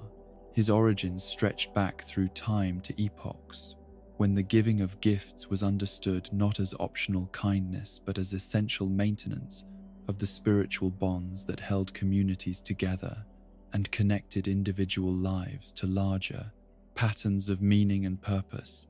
The workshop where he created the presents that brought such joy to creatures throughout the world existed in a space that was simultaneously physical and metaphysical, a place where ordinary materials were transformed through the alchemy of loving attention into objects that carried far more significance than their substance alone could account for. This was not a factory in any industrial sense, but a kind of temple where creation was worship, and every finished product was a prayer made tangible. The elves who assisted him in this work were not employees in any conventional understanding of that term, but fellow devotees of the sacred art of gift-making, creatures whose own spiritual fulfillment came from participating in the ancient process of transforming raw materials into expressions of love and care. Their workshop activities were forms of meditation that connected them to the deepest sources of creative power, while producing objects that would carry that spiritual energy into the lives of those who received them. The magic that flowed through this process was not supernatural intervention in the laws of physics, but the mysterious way that objects created with genuine love and attention seemed to possess qualities that went beyond their material composition, the ability of handmade gifts to convey emotions and intentions that no amount of expensive purchasing could duplicate. Each present that emerged from Jingle's workshop carried within it not just the physical labor of its creation, but the loving intention that had guided every step of its development. The knowledge that allowed Jingle to understand exactly what each creature needed was not omniscience in any godlike sense, but rather the result of a different kind of awareness, a sensitivity to the currents of longing and hope that flowed through the world like invisible rivers carrying the dreams and wishes of every living soul. This sensitivity had been developed through centuries of dedicated attention to the subtle signs that revealed what lay beneath surface appearances, what hopes lived within seemingly satisfied lives, what small gestures of care could make the difference between despair and joy. This understanding went far beyond material wants or conscious desires to encompass the deeper needs that creatures themselves might not recognize, the healing that could come through receiving something that demonstrated that they were truly seen and valued by another consciousness. The perfect gift was not the most expensive or impressive, but the one that communicated most clearly that the recipient was understood and cherished, that their unique qualities were recognized and celebrated. The annual journey that brought gifts to communities throughout the world was both logistical marvel and spiritual pilgrimage, a feat that required not just perfect organization, but complete dedication to the principle that every individual life mattered equally and deserved to be touched by magic and wonder. The seemingly impossible task of reaching every home and every creature was made possible not through supernatural speed or mystical transportation, but through the kind of focused intention that could transform ordinary time and space into something malleable and responsive to purposes of love. Christmas itself, in Jingle's understanding, was not a single day, but a state of consciousness that could be achieved whenever creatures chose to prioritize generosity over acquisition, connection over competition, the well-being of others over personal advancement. The holiday served as an annual reminder of what was always possible, a concentrated dose of the spirit that could transform ordinary existence into something approaching the sacred if it were embraced with genuine sincerity. The celebration that surrounded his visits was not worship of his person, but recognition of the principles he embodied, acknowledgement that the generous spirit he represented was not unique to him, but was a potential that lived within every heart that chose to nurture it rather than suppress it. in favor of more selfish concerns. His role was not to be the sole source of generosity in the world, but to serve as catalyst and example, inspiring others to discover their own capacity for selfless giving. The gifts he distributed were not bribes for good behavior or rewards for moral compliance, but expressions of unconditional love, demonstrations that every creature possessed inherent worth that had nothing to do with their achievements or failures, their conformity to external expectations, or their ability to earn approval through performance. This understanding transformed the act of gift-giving from transaction to sacrament, from conditional reward to absolute affirmation of the recipient's value and dignity. The tradition of leaving offerings for jingle cookies and milk, carrots for his reindeer, letters of gratitude and hope represented the community's understanding that generosity was not a one-way flow, but a circular current that gained strength as it moved through multiple hearts and hands. These offerings were not payment for services rendered, but participation in the sacred economy of giving and receiving that sustained the spiritual health of communities and individuals alike. The reindeer who accompanied him on his annual journeys were not mere transportation, but partners in the sacred work of gift-giving, creatures whose own natures had been shaped by centuries of participation in seasonal magic, until they had become something more than ordinary animals, while remaining authentically themselves.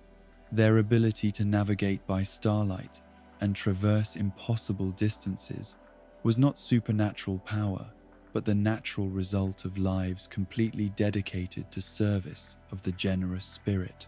The letters that children and adults wrote to Jingle represented more than wish lists or requests for material goods.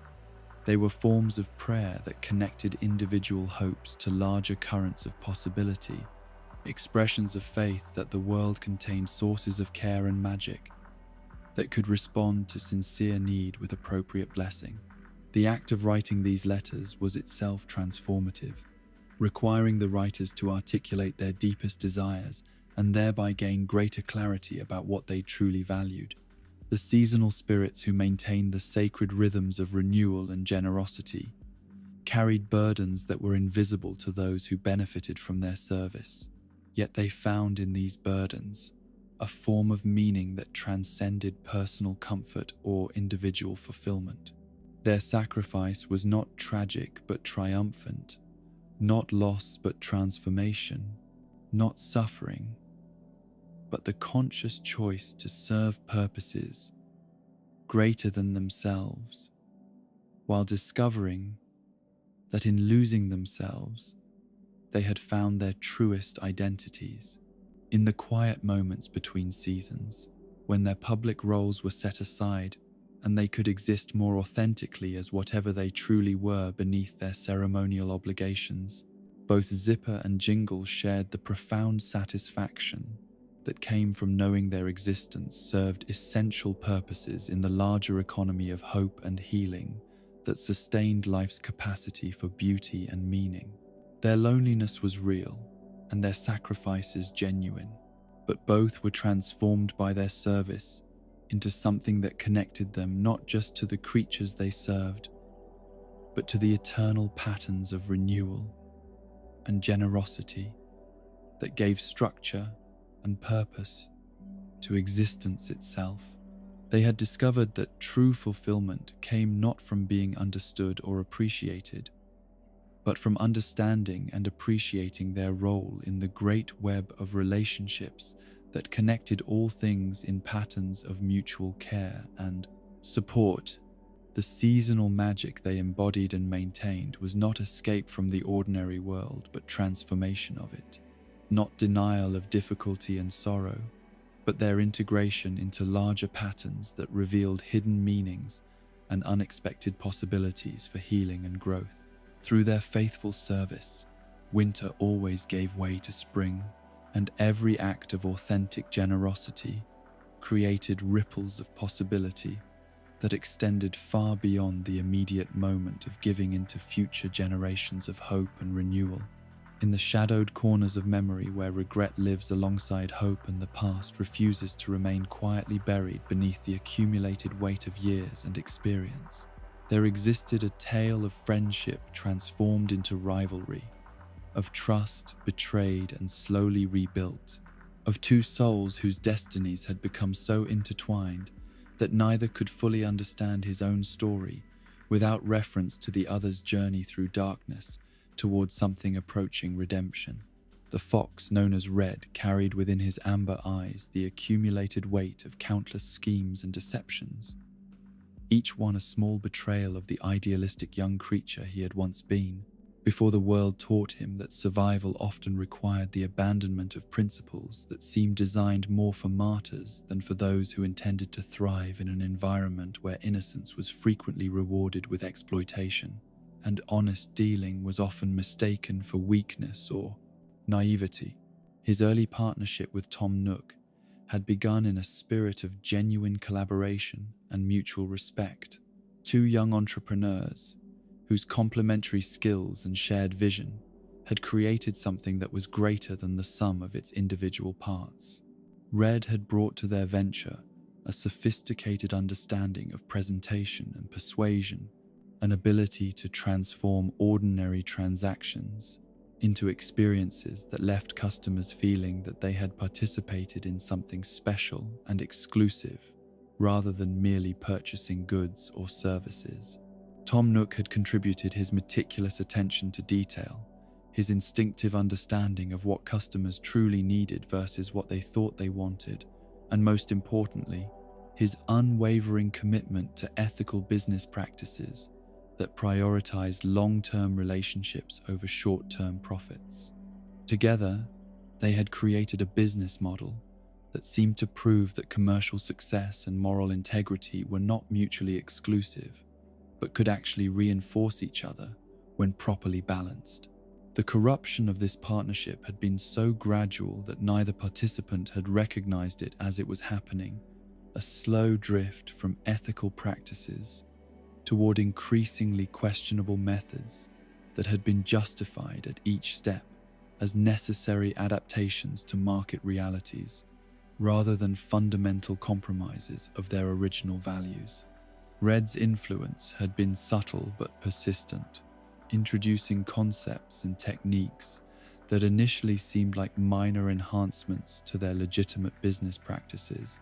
but gradually transformed the entire nature of their operation. The art world that Red eventually gravitated toward after their partnership dissolved was a realm where the line between appreciation and exploitation had always been blurred, where genuine connoisseurship existed alongside elaborate schemes designed to separate collectors from their money through appeals to their vanity, their desire for social status, or their fear of missing opportunities that might never come again. This environment was perfectly suited to Red's particular combination of aesthetic sensitivity and moral flexibility, allowing him to exercise genuine expertise in matters of artistic value,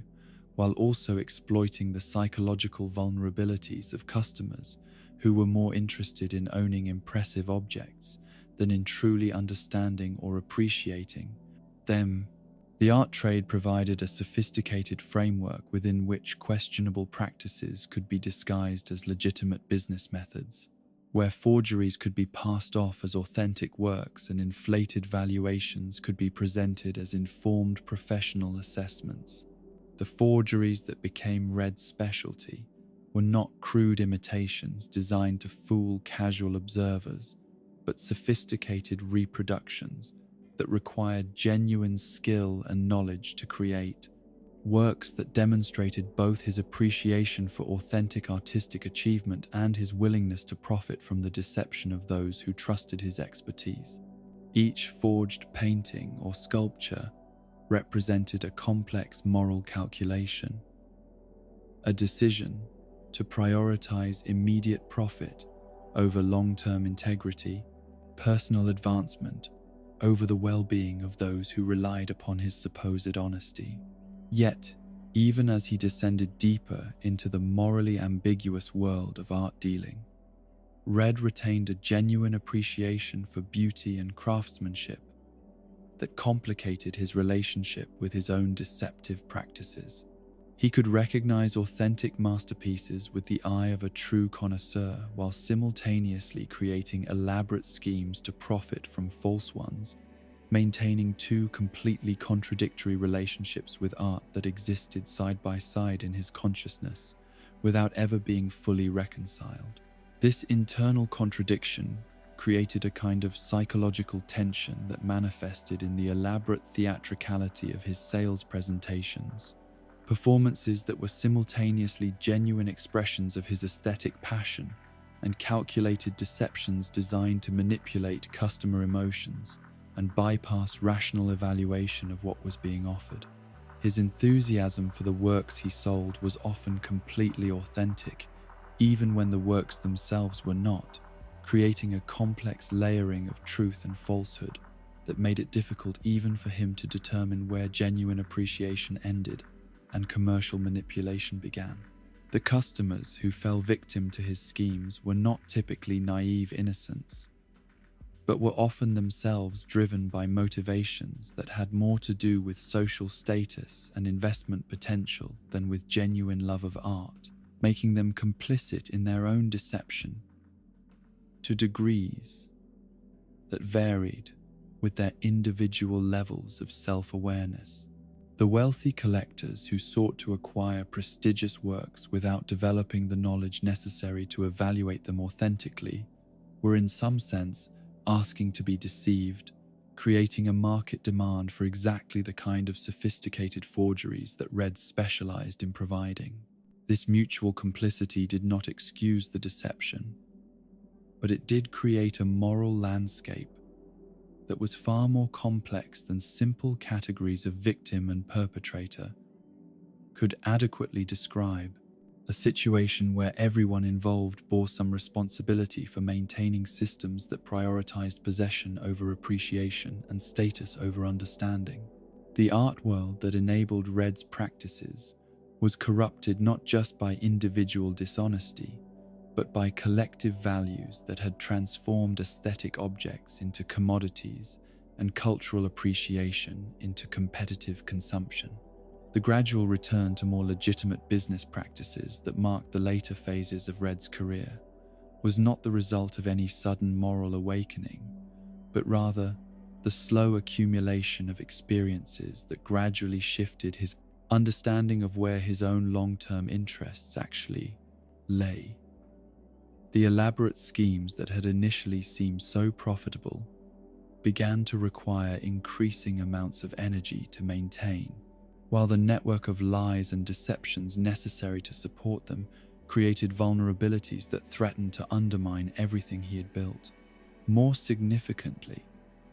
the isolation that accompanied his deceptive practices gradually became more burdensome than the profits they generated, cutting him off from the kind of authentic relationships and genuine community connections that even the most successful schemes could not replace. The fox, who had once thrived on the excitement of elaborate cons, began to recognize that the price of such success was a form of spiritual poverty that no amount of material wealth could adequately compensate for. The genuine appreciation for beauty that had always existed within him,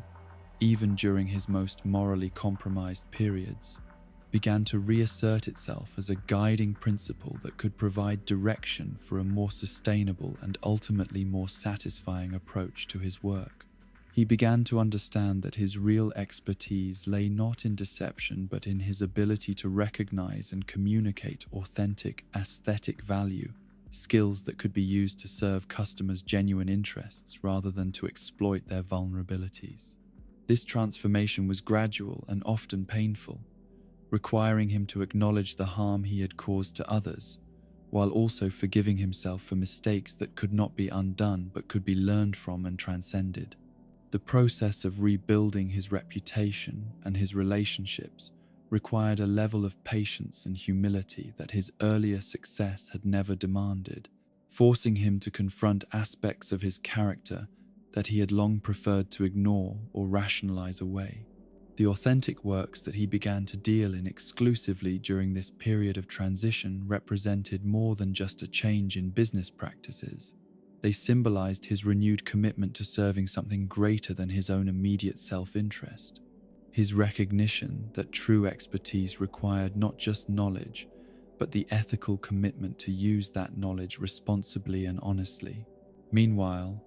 across the vast expanses of desert and mountain, forest and plain, where the wind carried stories from distant lands, and the horizon always promised new discoveries for those bold enough to venture beyond familiar territories, another traveling merchant carried out her own form of service through the ancient arts of textile craft and the patient work of transforming raw materials into objects that could transform the spaces where ordinary creatures lived. Their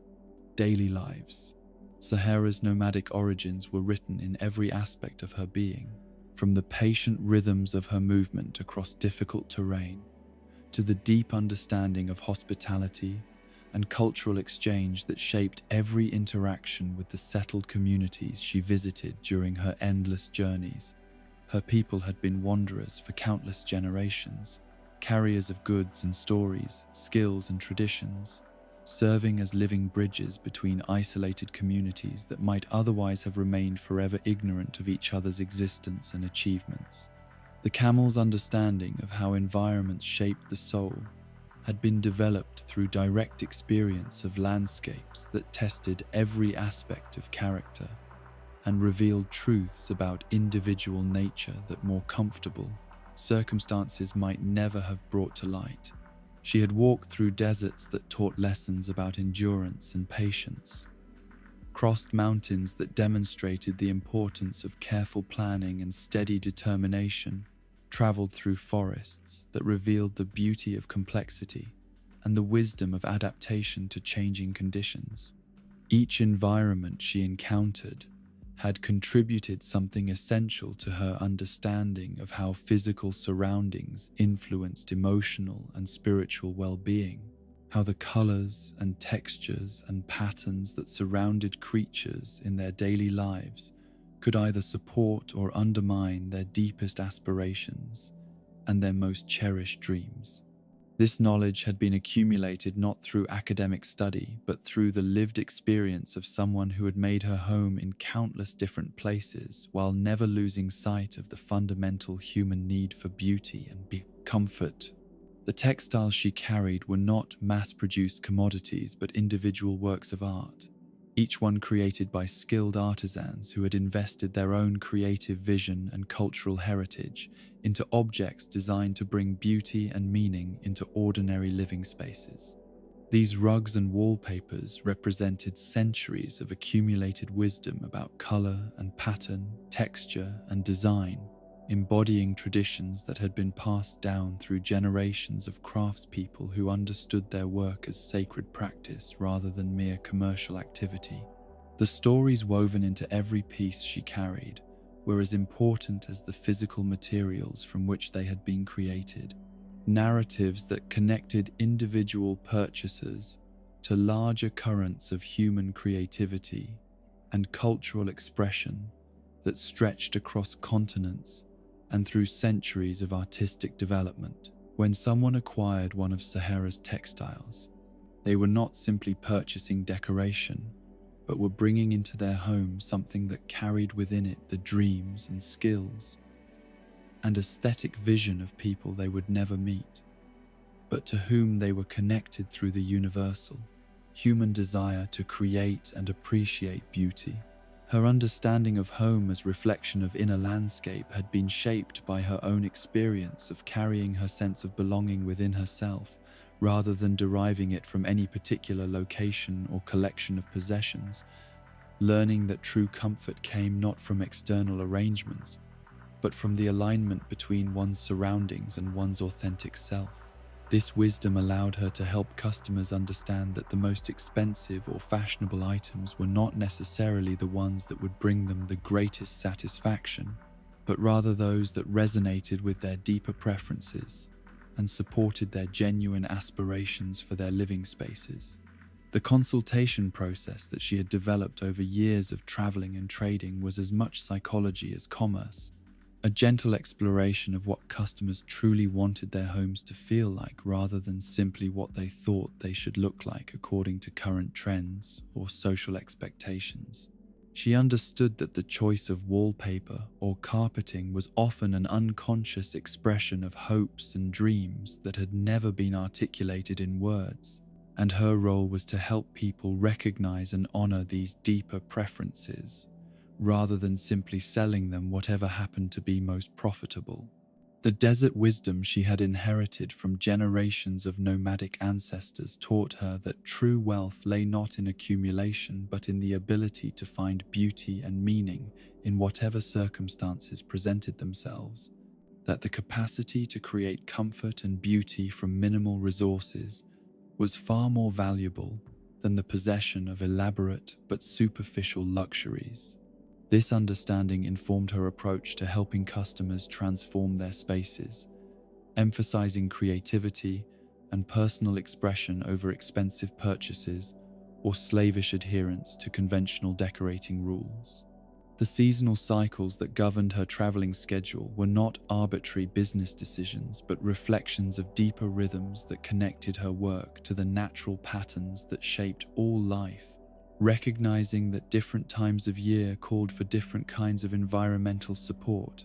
and that her customers' needs for beauty and comfort varied according to the challenges and opportunities that each season presented.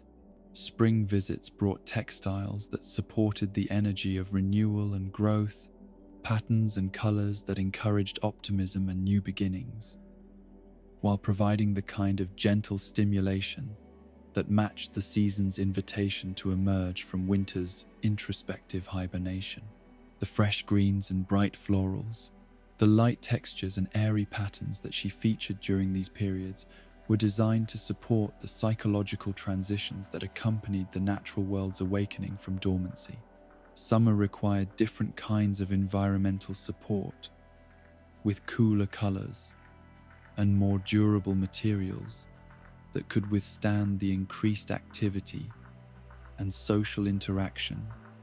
that characterized the season's abundance and energy. The deeper blues and elegant neutrals, the sturdy weaves and practical patterns that dominated her summer inventory were chosen to provide restful retreats from the intensity of the season's demands, while maintaining the beauty and sophistication that made home a pleasure to inhabit. Autumn's textiles emphasized the warmth and richness that supported communities and individuals as they prepared for winter's challenges, with deeper colors and more luxurious textures that created environments of comfort and security during the season's transition from external activity to internal reflection. The warm golds and rich burgundies, the soft wools and intricate patterns that she featured during these visits were designed to make homes feel like sanctuaries that could sustain their inhabitants through the darker months ahead. Winter brought the most carefully chosen selections of all, textiles that were designed to provide not just physical warmth, but psychological comfort during the season when environmental challenges tested everyone's reserves of patience and optimism. The deep purples and midnight blues, the heavy textures and complex patterns that characterized her winter inventory were chosen for their ability to create environments that supported contemplation and restoration, while maintaining connections to beauty and meaning that could sustain hope through the darkest days.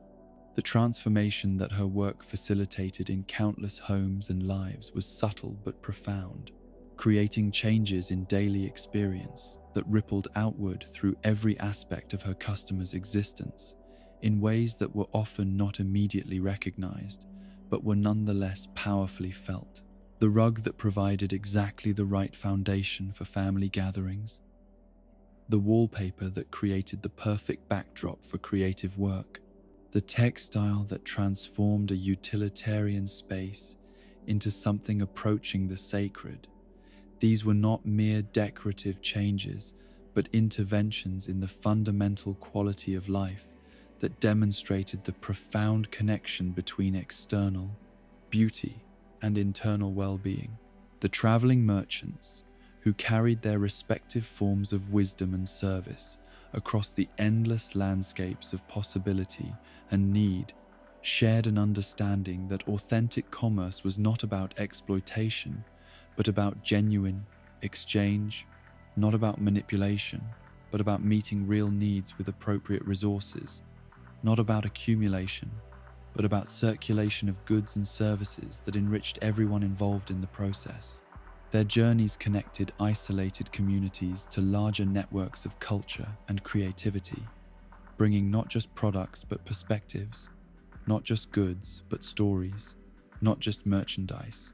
but the kind of human connection that reminded everyone involved that they were part of something larger and more meaningful than their individual circumstances might otherwise have suggested. In the quiet hours between transactions, when the day's work was done and the evening stars began their ancient dance across skies that had witnessed countless other travelers on similar journeys of service and self-discovery, both Red and Sahara could reflect on the knowledge that their work contributed to the great web of relationships and exchanges that connected all creatures in networks of mutual dependence and support, creating possibilities for beauty and meaning that no individual could achieve alone. In the deepest chambers beneath the earth, where tunnels stretched through darkness, older than memory, and the steady rhythm of digging had carved out passages that connected distant realms in ways that surface dwellers could never fully comprehend, there lived a soul whose dedication to the principles of responsibility and consequence had transformed him into something approaching a force of nature, a guardian of continuity, whose very existence was devoted to ensuring that choices had meaning and commitments carried weight. Mr. Rossetti's underground domain was not merely a network of practical passages, but a philosophical statement carved into the living rock, a testament to the belief that structure and discipline were not oppressive restrictions, but the foundation upon which genuine freedom could be built. Every tunnel had been excavated with purpose, every chamber designed to serve specific functions in the larger mission of maintaining the kind of accountability that made community life possible and individual growth achievable. The mole's dedication to teaching responsibility through consequence had been shaped by generations of family wisdom that understood the subtle but crucial difference between punishment and education, between arbitrary authority and principled guidance that served purposes greater than mere control or domination. His methods, which often struck surface dwellers as harsh or excessive, were actually carefully calibrated responses designed to help creatures understand the full implications of their choices while there was still time to learn from mistakes and develop better patterns of decision-making. The family tradition that had shaped his understanding of guardianship stretched back through countless generations of moles who had served as keepers of continuity, protectors of the underground infrastructure that supported surface communities while remaining largely invisible to those who benefited from their work. This was not a role that had been imposed from outside, but a calling that had emerged naturally from the mole family's understanding of their place in the larger ecosystem of mutual dependence and support that connected all creatures in networks of responsibility and care. The caves and tunnels that served as Mr. Rossetti's operational base were marvels of engineering that demonstrated both practical skill and aesthetic sensibility, spaces that managed to be simultaneously functional and beautiful in ways that reflected their creator's understanding that even utilitarian environments could and should inspire those who inhabited them. The carefully carved chambers where he conducted his interventions were designed to be impressive without being intimidating, authoritative without being oppressive, memorable without being traumatic. Each intervention that Mr. Rossetti undertook was preceded by careful observation and analysis, a process of understanding not just what had happened, but why it had happened, and what could be learned from the experience to prevent similar problems in the future. His approach to teaching responsibility was never arbitrary or reactive, but was based on deep understanding of individual psychology and community dynamics. Recognition that different creatures required different kinds of guidance to internalize the lessons that would serve them throughout their lives. The balance between tough love and genuine care that characterized his methods was perhaps the most misunderstood aspect of his work. For creatures who encountered him during moments of crisis often missed the underlying compassion that motivated even his most stern corrections. His apparent harshness was not cruelty but precision, not anger but focused attention, designed to cut through the comfortable rationalizations that often prevented creatures from recognizing the full consequences of their choices. The lectures that had made him legendary among those who had experienced his interventions were not arbitrary harangues but carefully constructed teaching tools, each one crafted to address specific patterns of irresponsibility while providing practical guidance for developing better decision-making skills. The repetition and emphasis that characterized these communications were not signs of limited imagination, but recognition that important lessons often required multiple exposures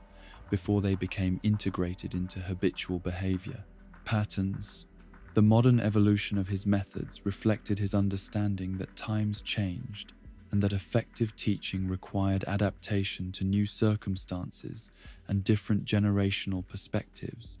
While the core principles of accountability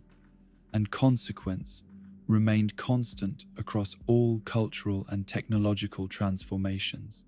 the traditional direct confrontation that had characterized his earlier work gradually gave way to more subtle but equally effective approaches that achieved the same educational goals through methods that were more compatible with contemporary sensibilities. This evolution was not capitulation to modern softness, but sophisticated recognition that effectiveness was more important than tradition, that the goal was always to help creatures internalize principles of responsibility rather than simply to maintain established procedures for their own sake. The underground network that he had spent decades building became a resource for developing new approaches to guidance and correction that honored both timeless wisdom and current realities. The family legacy that informed his work was not just personal inheritance, but collective memory of countless generations who had served as guardians of the social contracts that made civilization possible, keepers of the understanding that individual freedom required collective responsibility, and that communities could only thrive when their members understood that choices had consequences that extended far beyond immediate personal satisfaction or convenience. Meanwhile, in the liminal spaces where the boundary between life and death became permeable, and the ordinary rules of existence bent like shadows cast by candlelight, there wandered a spirit whose gentle presence served as bridge between worlds, and whose patient service connected the realm of the living with the territories of memory and loss. Wisp's eternal wandering was not aimless, drifting, but purposeful pilgrimage through the forgotten places where lost things gathered like autumn leaves in hidden corners, waiting for someone who understood their value to restore them to their proper places in the world of the living. His ghostly form was simultaneously substantial and ethereal, present enough to interact meaningfully with physical reality, but detached enough to perceive dimensions of existence that were invisible to those still bound by the limitations of corporeal existence. The connection to lost souls that defined his essential nature was not morbid preoccupation with death, but compassionate recognition that the boundary between life and afterlife was more porous than most creatures realized, that the spirits of those who had passed on often remained connected to the world they had left behind through attachments to objects, places, and relationships that had given their earthly existence meaning and purpose.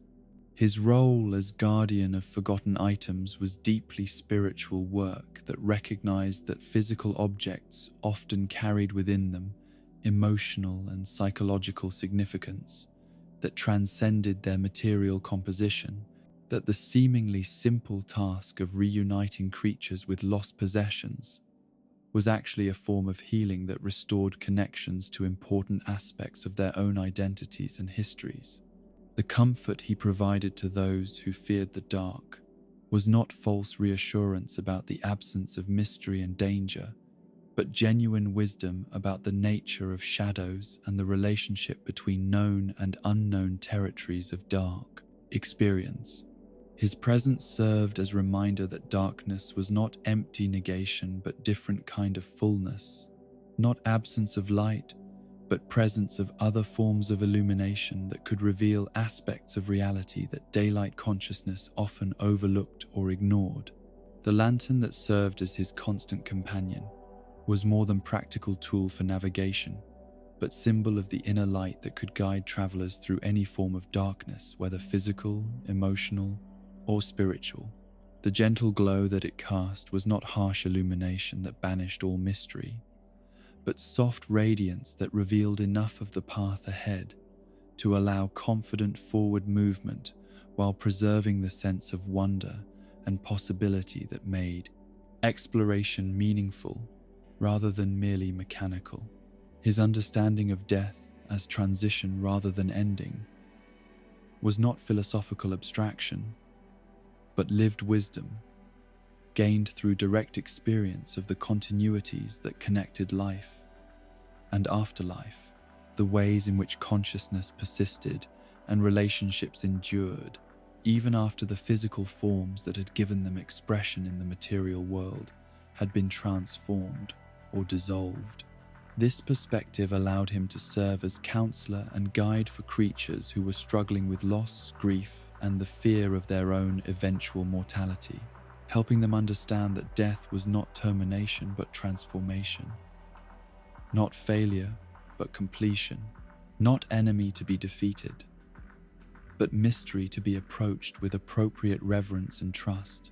The nocturnal hours that were his natural element provided opportunities for different kinds of perception and understanding that were difficult to access during the more structured and goal-oriented consciousness that characterized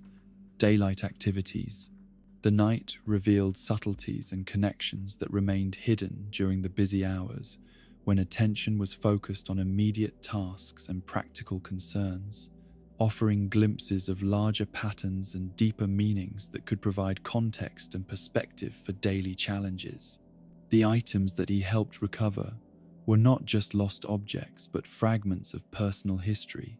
that had become separated from their owners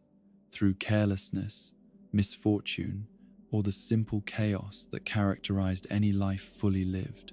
Each reunion that he facilitated was simultaneously practical service and symbolic healing, restoration of material possession and recovery of connection to aspects of identity and memory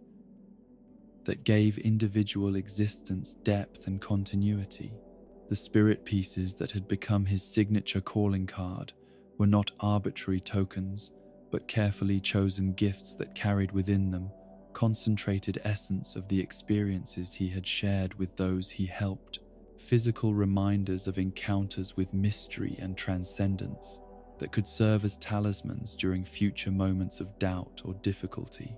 The gratitude that he received from those he assisted was not payment for services rendered, but recognition of the deeper value of his work, acknowledgement that his interventions addressed needs that went far beyond the simple recovery of lost items to encompass the fundamental human requirement for connection to sources of meaning and purpose that transcended immediate material concerns. His eternal wandering was simultaneously burden and blessing, isolation and connection, as he moved through realms that few others could perceive while serving as bridge between worlds that might otherwise remain forever separate and unknown to each other. The loneliness that accompanied his spiritual calling was balanced by the profound satisfaction that came from facilitating healing and restoration that could not be achieved through any other means. The mysterious figures who served as guardians of continuity and connection worked in realms that were often invisible to those they served, maintaining the infrastructure of meaning and accountability that made community life possible, while remaining largely unrecognized and unappreciated by those who benefited from their dedication. Their work was essential but thankless, visible mainly during moments of crisis when the systems they maintained were threatened or had been allowed to deteriorate through neglect or misunderstanding. Yet their commitment to their respective callings never wavered, for they understood that meaning was not derived from recognition but from service. That fulfillment came not from appreciation, but from the knowledge that their work contributed to the well-being of others and the preservation of values that transcended individual existence. In the quiet hours when their duties were complete and they could rest in the satisfaction of work well done, both Mr. Rossetti and Wisp could reflect on the understanding that they served purposes greater than themselves, that their individual sacrifices contributed to the maintenance of communities and relationships that enriched the lives of countless others in ways that were often invisible, but no less real for being hidden from casual observation. The underground passages and spiritual territories they inhabited were not exile but privilege, not punishment but calling, domains where they could pursue their essential work without interference, while serving as guardians of the principles and connections that made civilization possible and individual existence meaningful beyond the immediate gratification of material desires and superficial ambitions. In the tranquil waters where patience transformed from virtue into art form and the gentle lapping of waves against weathered docks provided a rhythm that synchronized with the deeper pulses of natural time, there lived a beaver whose understanding of competition had been shaped by decades of observing how the pursuit of external achievement could either nurture or corrupt the soul, depending upon the intentions and attitudes that guided the endeavor. Chip's philosophy of fishing as meditation, rather than mere sport, had evolved through countless hours spent in quiet contemplation beside streams and ponds, lakes and rivers, where the act of casting a line became a form of prayer and the waiting that followed became an opportunity for the kind of deep listening that modern life so rarely afforded to those caught up in its endless demands for immediate gratification and measurable progress. The tournaments that he organized were not competitions in the conventional sense of contests designed to determine winners and losers, but rather communal celebrations of patience and skill that brought together creatures who shared an appreciation for the subtle arts of angling and the deeper wisdom that could be gleaned from respectful interaction with the aquatic realm and its mysterious inhabitants. His understanding of fishing as spiritual practice rather than recreational activity had been shaped by recognition that the relationship between angler and fish was not predatory but collaborative, a dance of mutual respect, in which success was measured not just by the size or number of catches, but by the depth of connection achieved with the natural world and the degree of inner peace that emerged from hours spent in quiet observation and gentle interaction with forces far greater than individual will or ambition. The beaver's approach to teaching these principles was subtle and indirect, embedded in the structure and atmosphere of the events he hosted, rather than proclaimed through direct instruction or formal lectures that might have disrupted the meditative quality that made fishing such an effective pathway to self-discovery and spiritual growth. Participants learned through experience rather than explanation, absorbing wisdom through their own encounters with the challenges and rewards that angling offered to those who approached it with appropriate humility and respect. The scoring systems that governed his tournaments were designed to recognize not just technical achievement, but the less tangible qualities of patience, persistence, and appreciation for beauty that distinguished true anglers from those who saw fishing merely as another form of conquest or accumulation. Points were awarded not only for the fish that were caught, but for the grace with which participants handled both success and failure, their willingness to assist others, and their demonstrated understanding of the ethical principles that should guide all interactions with the natural world. The seasonal patterns that shaped his tournament schedule reflected deep understanding of the natural rhythms that governed aquatic life, ensuring that competitive events coincided with times when fish populations could support increased angling activity without being stressed or harmed by excessive pressure from human interaction. His respect for these cycles demonstrated the kind of ecological consciousness that transformed fishing from exploitative activity into sustainable practice that could continue indefinitely without depleting the resources upon which it depended. The prizes that he offered were carefully chosen to reflect the true values that fishing could nurture, rather than the competitive materialism that often corrupted other forms of organized sport, emphasizing items that would enhance participants' future experiences, rather than simply serving as trophies to be displayed as evidence of past achievements. The fishing equipment, educational materials, and conservation tools that constituted his prize offerings were selected to support the ongoing development of skills and attitudes that would deepen winners' connection to the angling arts and their appreciation for the natural world. Meanwhile, in the hidden groves where sunlight filtered through leaves in patterns that seemed to contain messages written in a language that only those who had learned to see with both eyes and heart could decipher, another creature pursued his own form of educational competition through the patient observation of the small but infinitely complex world that existed at the intersection of insect life and human awareness. Nat's approach to bug catching as contemplative practice rather than simple collection had been shaped by recognition that the insect realm contained lessons about adaptation, cooperation, and survival that could provide valuable guidance for creatures facing their own challenges in navigating the complexities of social existence and environmental change. His tournaments were designed not to encourage the random accumulation of specimens,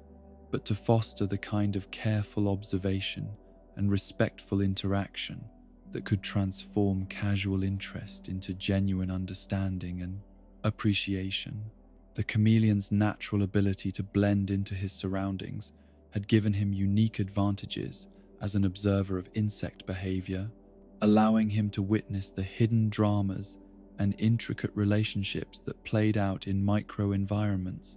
that remained invisible to most creatures who lacked either the patience or the physical adaptations necessary for truly intimate observation of nature's smallest citizens.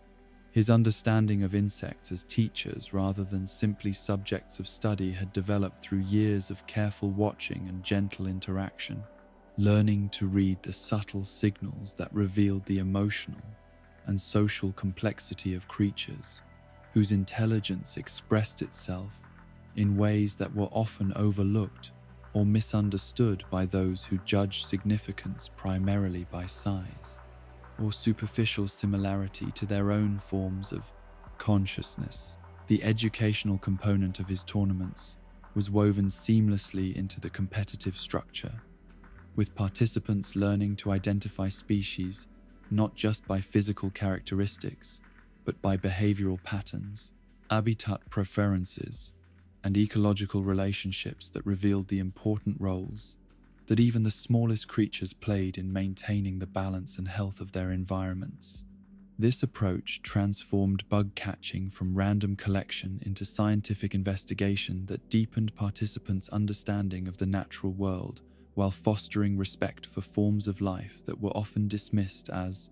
insignificant or bothersome. The timing of his events was coordinated with the natural cycles of insect activity, taking advantage of seasonal patterns and daily rhythms that brought different species into visibility,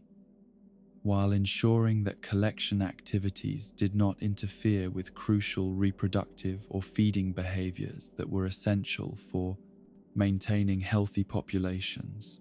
His deep knowledge of insect biology and ecology informed every aspect of tournament planning, creating opportunities for successful interaction while protecting the welfare of the creatures that made such interactions possible. The judging criteria that he employed went far beyond simple quantity to encompass the quality of observation and the degree of understanding that participants demonstrated about the specimens they collected, rewarding those who could share interesting facts about insect behavior, ecological relationships, or adaptive strategies rather than simply those who had gathered the largest numbers or the most rare species. Meanwhile, moving between both aquatic and terrestrial tournaments with the easy grace of one who had found his calling in the celebration of achievement rather than the pursuit of personal glory, a sea lion whose understanding of recognition and reward had been shaped by recognition that genuine accomplishment deserved acknowledgement not for the sake of the achiever,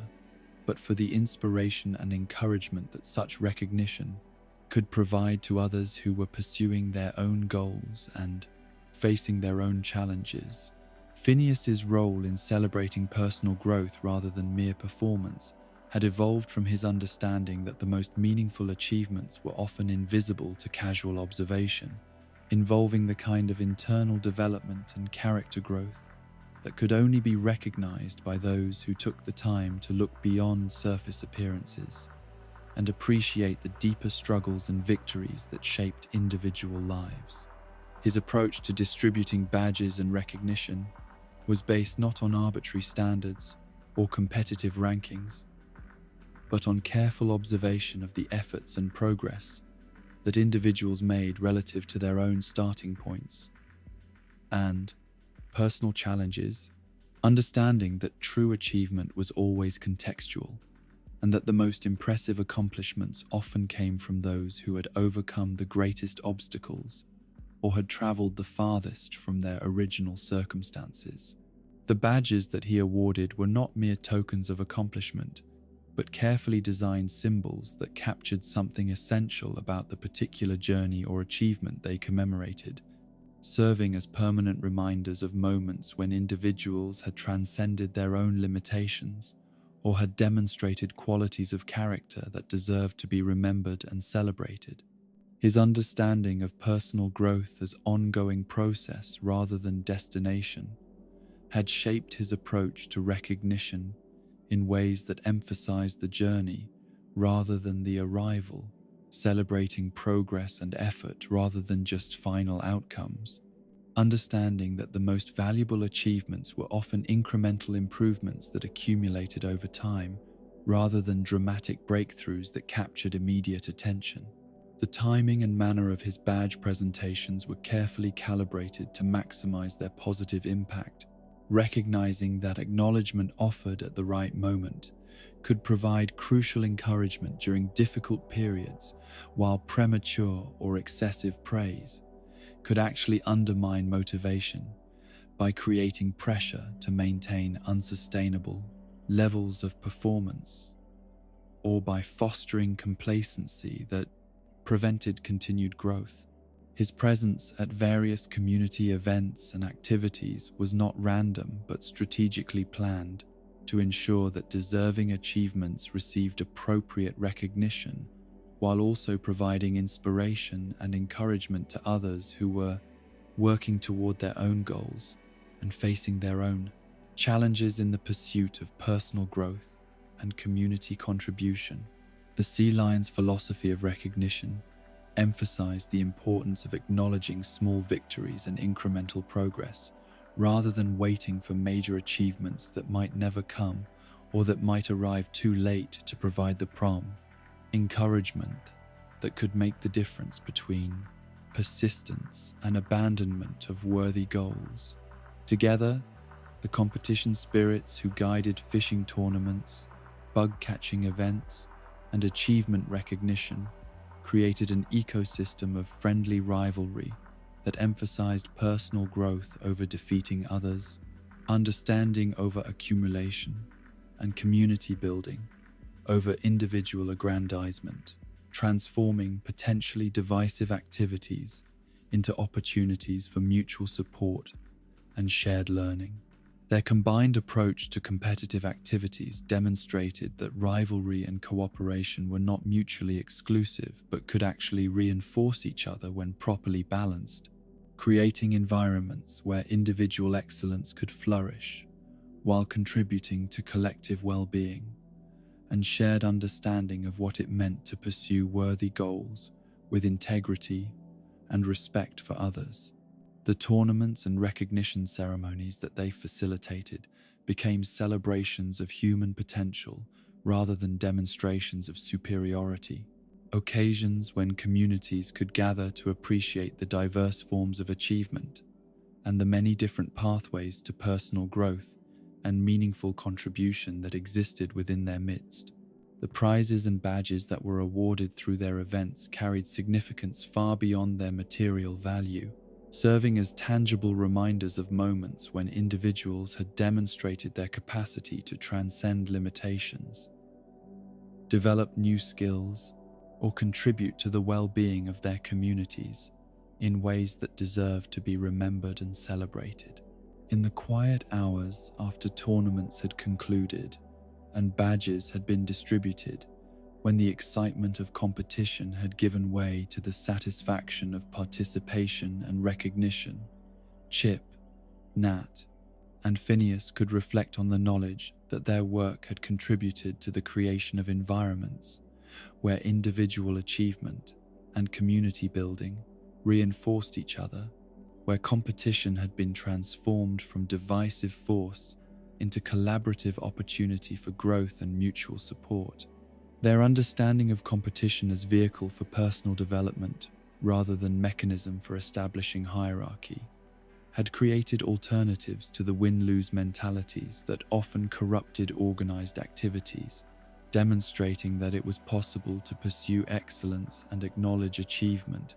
while maintaining the kind of inclusive community spirit that supported everyone's growth and celebrated the diverse forms of contribution that different individuals could make to collective well-being. The seasonal rhythms that governed their activities connected individual achievements to larger cycles of growth and renewal, embedding personal accomplishments within natural patterns that provided context and meaning beyond immediate gratification or temporary recognition, creating foundations for sustained motivation and continued development that could support lifelong pursuits of excellence and service. In the mysterious territories where the future cast its shadows backward through time, and the present moment became a crossroads where infinite possibilities converged, like streams flowing toward an unknown sea, there lived a panther whose gift for perceiving the hidden currents of destiny had transformed her from ordinary fortune teller into something approaching an oracle, a keeper of wisdom about the delicate relationship between fate and free will that governed all conscious existence.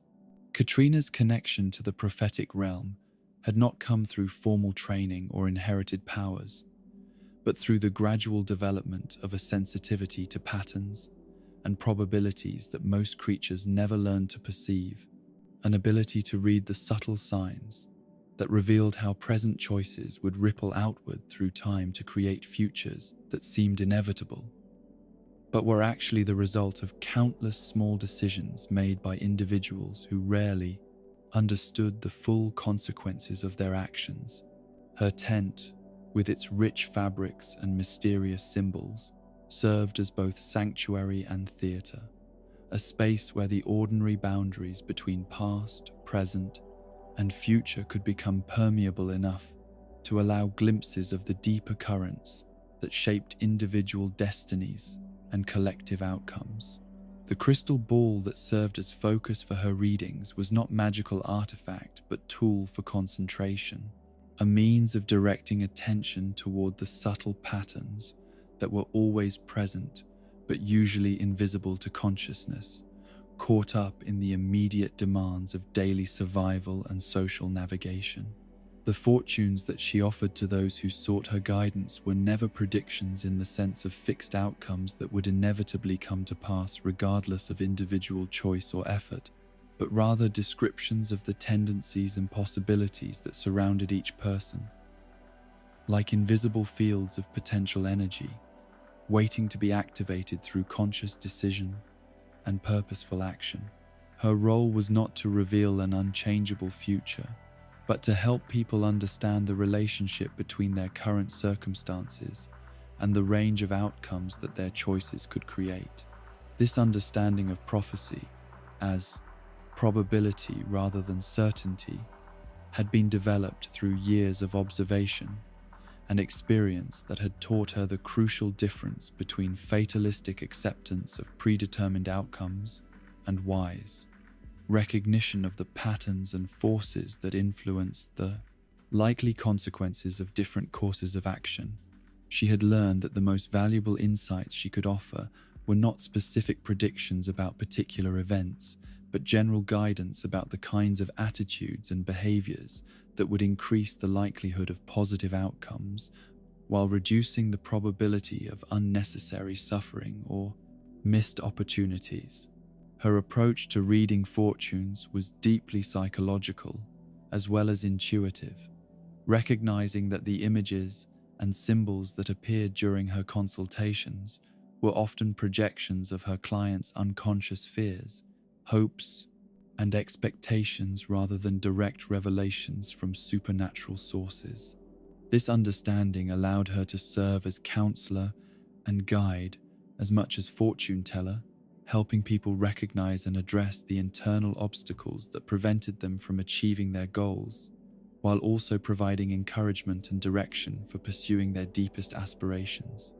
The responsibility that came with her prophetic gift was something she carried with constant awareness of its potential for both healing and harm, understanding that the words she spoke during consultations could profoundly influence the choices that people made about their futures, sometimes becoming self-fulfilling prophecies that shaped outcomes through the power of belief and expectation, rather than through any supernatural intervention in the natural order of cause and effect. This awareness had taught her to speak carefully and thoughtfully about what she perceived, always emphasizing the role of personal choice and individual responsibility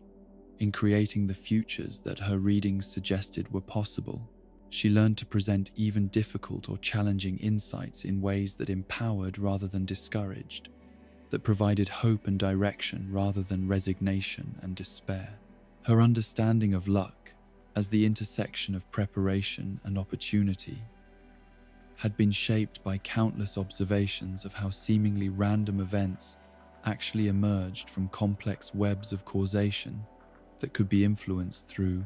conscious effort and wise decision-making, even when the specific timing and circumstances of outcomes remained unpredictable and beyond direct control. The concept of fortune that she worked with was not the popular notion of arbitrary blessing or curse distributed by capricious supernatural forces, but rather a sophisticated understanding of how individual attitudes, habits, and choices created conditions that attracted or repelled different kinds of experiences and opportunities. Good luck, in her understanding,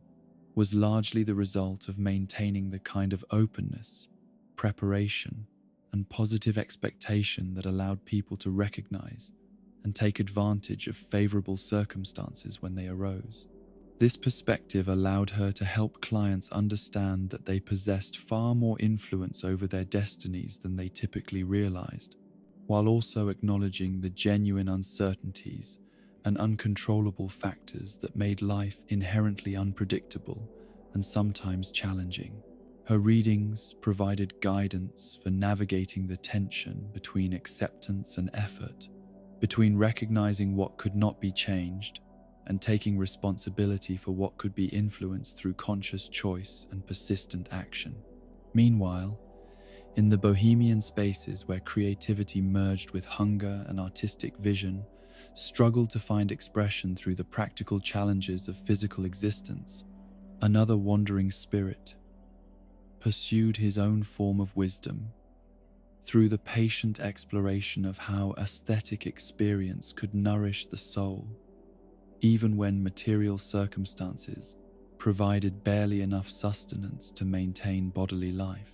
Wendell's journey through creative expression had been shaped by the fundamental recognition that art was not luxury or optional enhancement to existence, but essential nourishment for aspects of consciousness that could not be sustained through material provision alone, that the human spirit required beauty and meaning just as the body required food and shelter,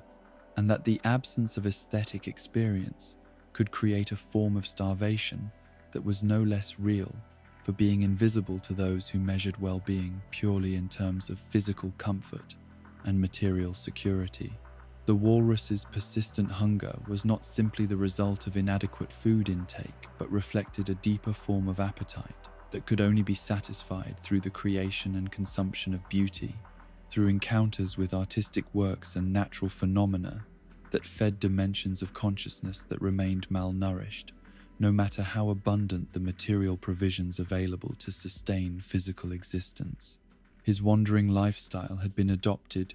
not from inability to establish stable residence, but from recognition that creativity required constant input of new experiences and fresh perspectives, that artistic vision could become stale and repetitive when isolated from the diverse sources of inspiration that could only be encountered through continuous exploration of different environments, communities, and ways of life. The patterns that he created through his artistic work were not random decorative elements, but carefully composed visual languages that attempted to map the emotional and spiritual territories that he had explored during his travels, translating insights and experiences that had no adequate verbal equivalent into forms that could be shared with others who might never have the opportunity to undertake similar journeys of discovery. These patterns served as both personal records of his inner development and teaching tools that could help others recognize and appreciate the subtle relationships between external beauty and internal well-being that he had discovered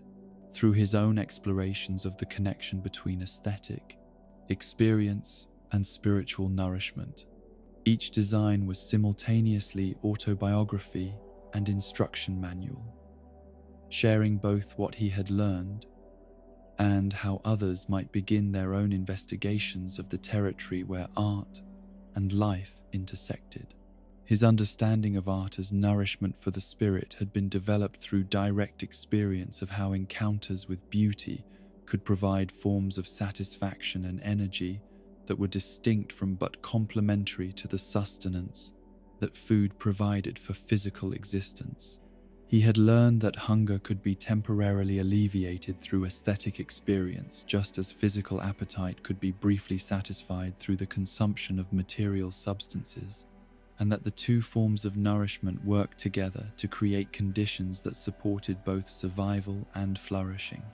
The connection between physical and spiritual sustenance that informed his artistic philosophy was not mystical abstraction, but practical recognition that human consciousness existed at the intersection of material and immaterial dimensions,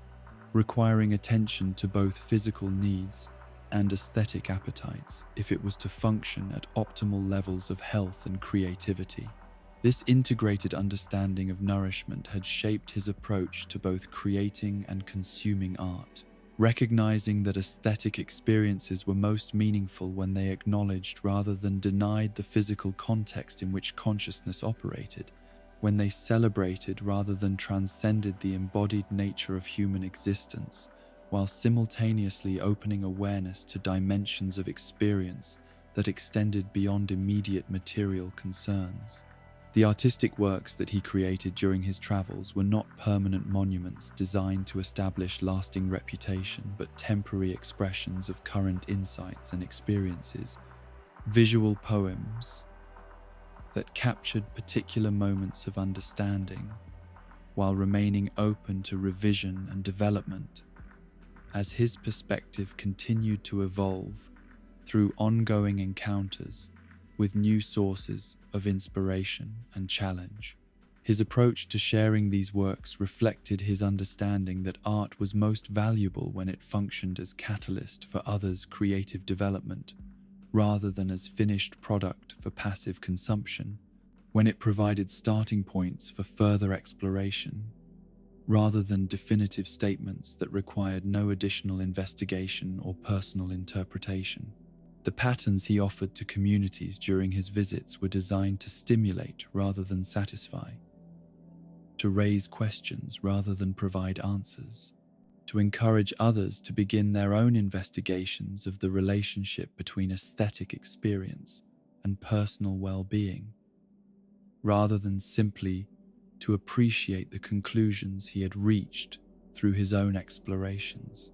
The seasonal rhythms that governed his wandering schedule were not arbitrary choices, but reflections of his understanding that different times of year offered different kinds of aesthetic opportunities and challenges, that the creative consciousness required variety and change, just as the physical body needed diverse forms of nutrition to maintain optimal health and function.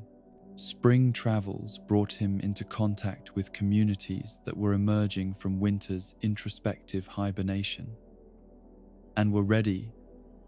for the kind of aesthetic stimulation that could support and channel the season's natural energy toward creative expression and personal growth. The patterns he shared during these visits emphasized themes of renewal and possibility, encouraging others to recognize and develop the creative potential that had been gestating during the darker months. Summer journeys connected him with communities that were experiencing the season's abundance and social energy, providing opportunities to explore how aesthetic experience could enhance, rather than compete with the practical activities and social connections that characterized the more active times of year. His summer patterns often incorporated themes of celebration and community, demonstrating how individual creativity could contribute to collective well-being and shared joy. Autumn visits allowed him to work with communities that were preparing for winter's challenges, while also reflecting on what they had accomplished during the more active seasons, providing aesthetic frameworks that could help people process their experiences and integrate their learning, while also creating resources for sustaining creativity and hope during the more difficult months ahead. Winter travels brought him to communities that were experiencing the season's natural invitation to introspection and contemplation, offering patterns that could support and enrich the kind of internal work that was most natural during the darker months, while also providing the aesthetic nourishment that could prevent seasonal depression and maintain connections to sources of beauty and meaning that transcended immediate material circumstances.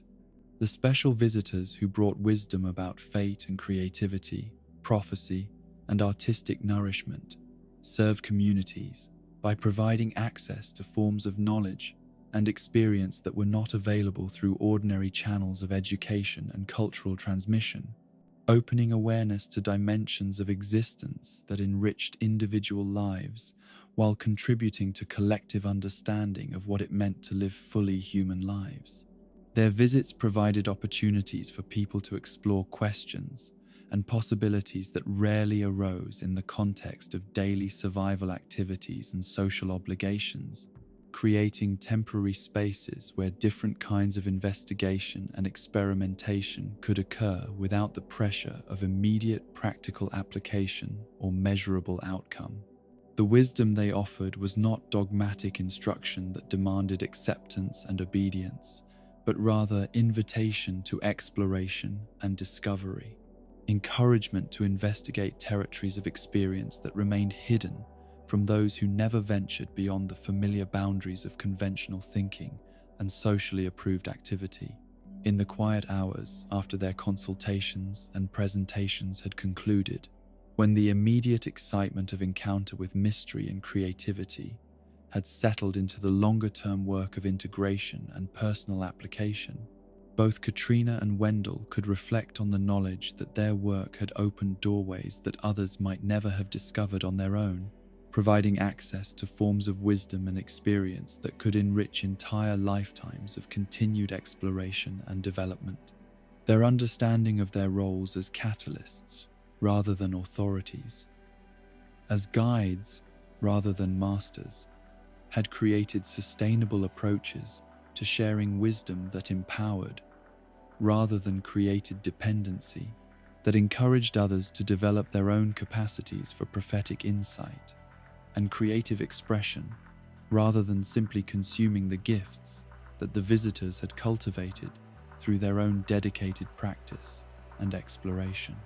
And so we come to the gentle close of our journey through the countless stories that live within the heart of every village where kindred spirits have found their way home, where the ancient human need for belonging has been transformed from desperate search into peaceful certainty, where every soul who has wandered through uncertainty and trial has finally discovered that the deepest truths were not destinations to be reached, but ways of being that could be cultivated wherever two or more creatures chose to build something beautiful together. The tapestry that we have woven from these individual threads, the musician's patient service to the healing power of song,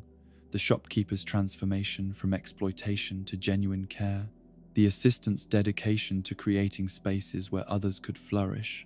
the scholar's preservation of wonder and knowledge,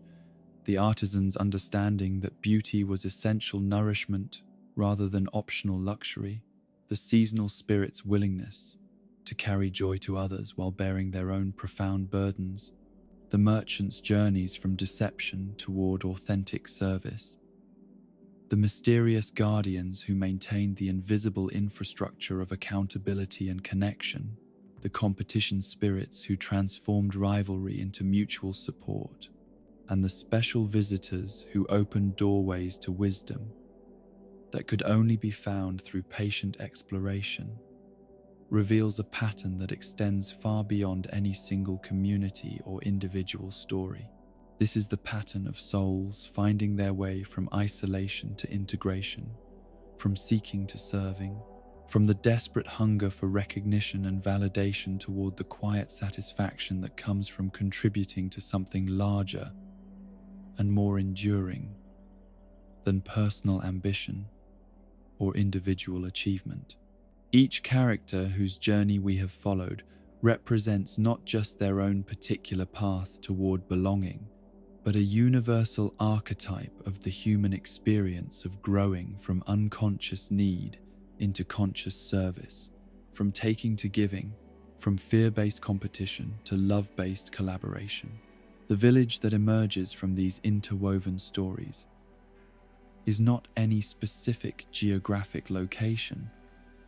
but rather the eternal possibility that exists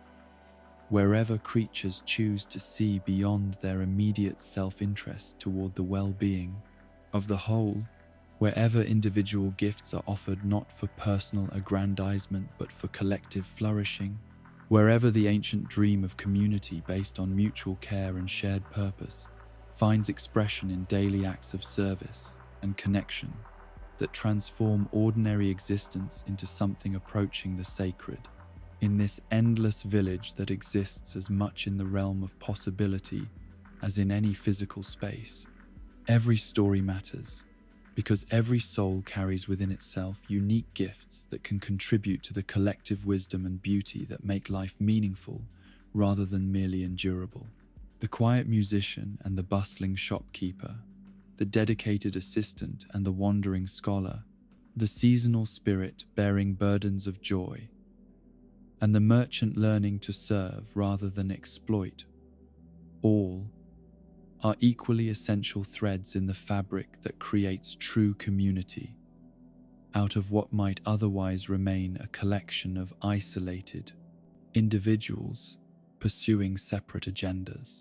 The peace that settles over this imagined but eternally real village as night falls, and another day's work of caring and creating draws to its close, is not the peace of completion, but the peace of continuation. The deep satisfaction that comes from knowing that tomorrow will bring new opportunities to serve, new possibilities for connection, new chances to discover that in giving freely of what we have received, we become not poorer, but richer, not diminished, but expanded, not alone, but part of something infinite and eternal that expresses itself through countless individual acts of love, disguised as ordinary work. Rest now in this village where every heart has found its home, where every voice has found its song, where every soul has discovered that the belonging they sought was not something to be earned through performance or achievement,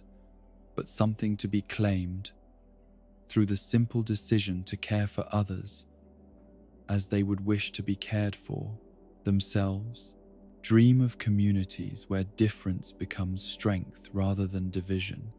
where individual excellence serves collective flourishing, where the endless human story of seeking and finding continues to unfold in ways that honor both the journey and the destination, both the question and the answer, both the dream and its fulfillment in the patient daily work of building worlds where everyone belongs and every story finds its place. In the great book of becoming that writes itself anew, with each dawn's gentle invitation to begin again.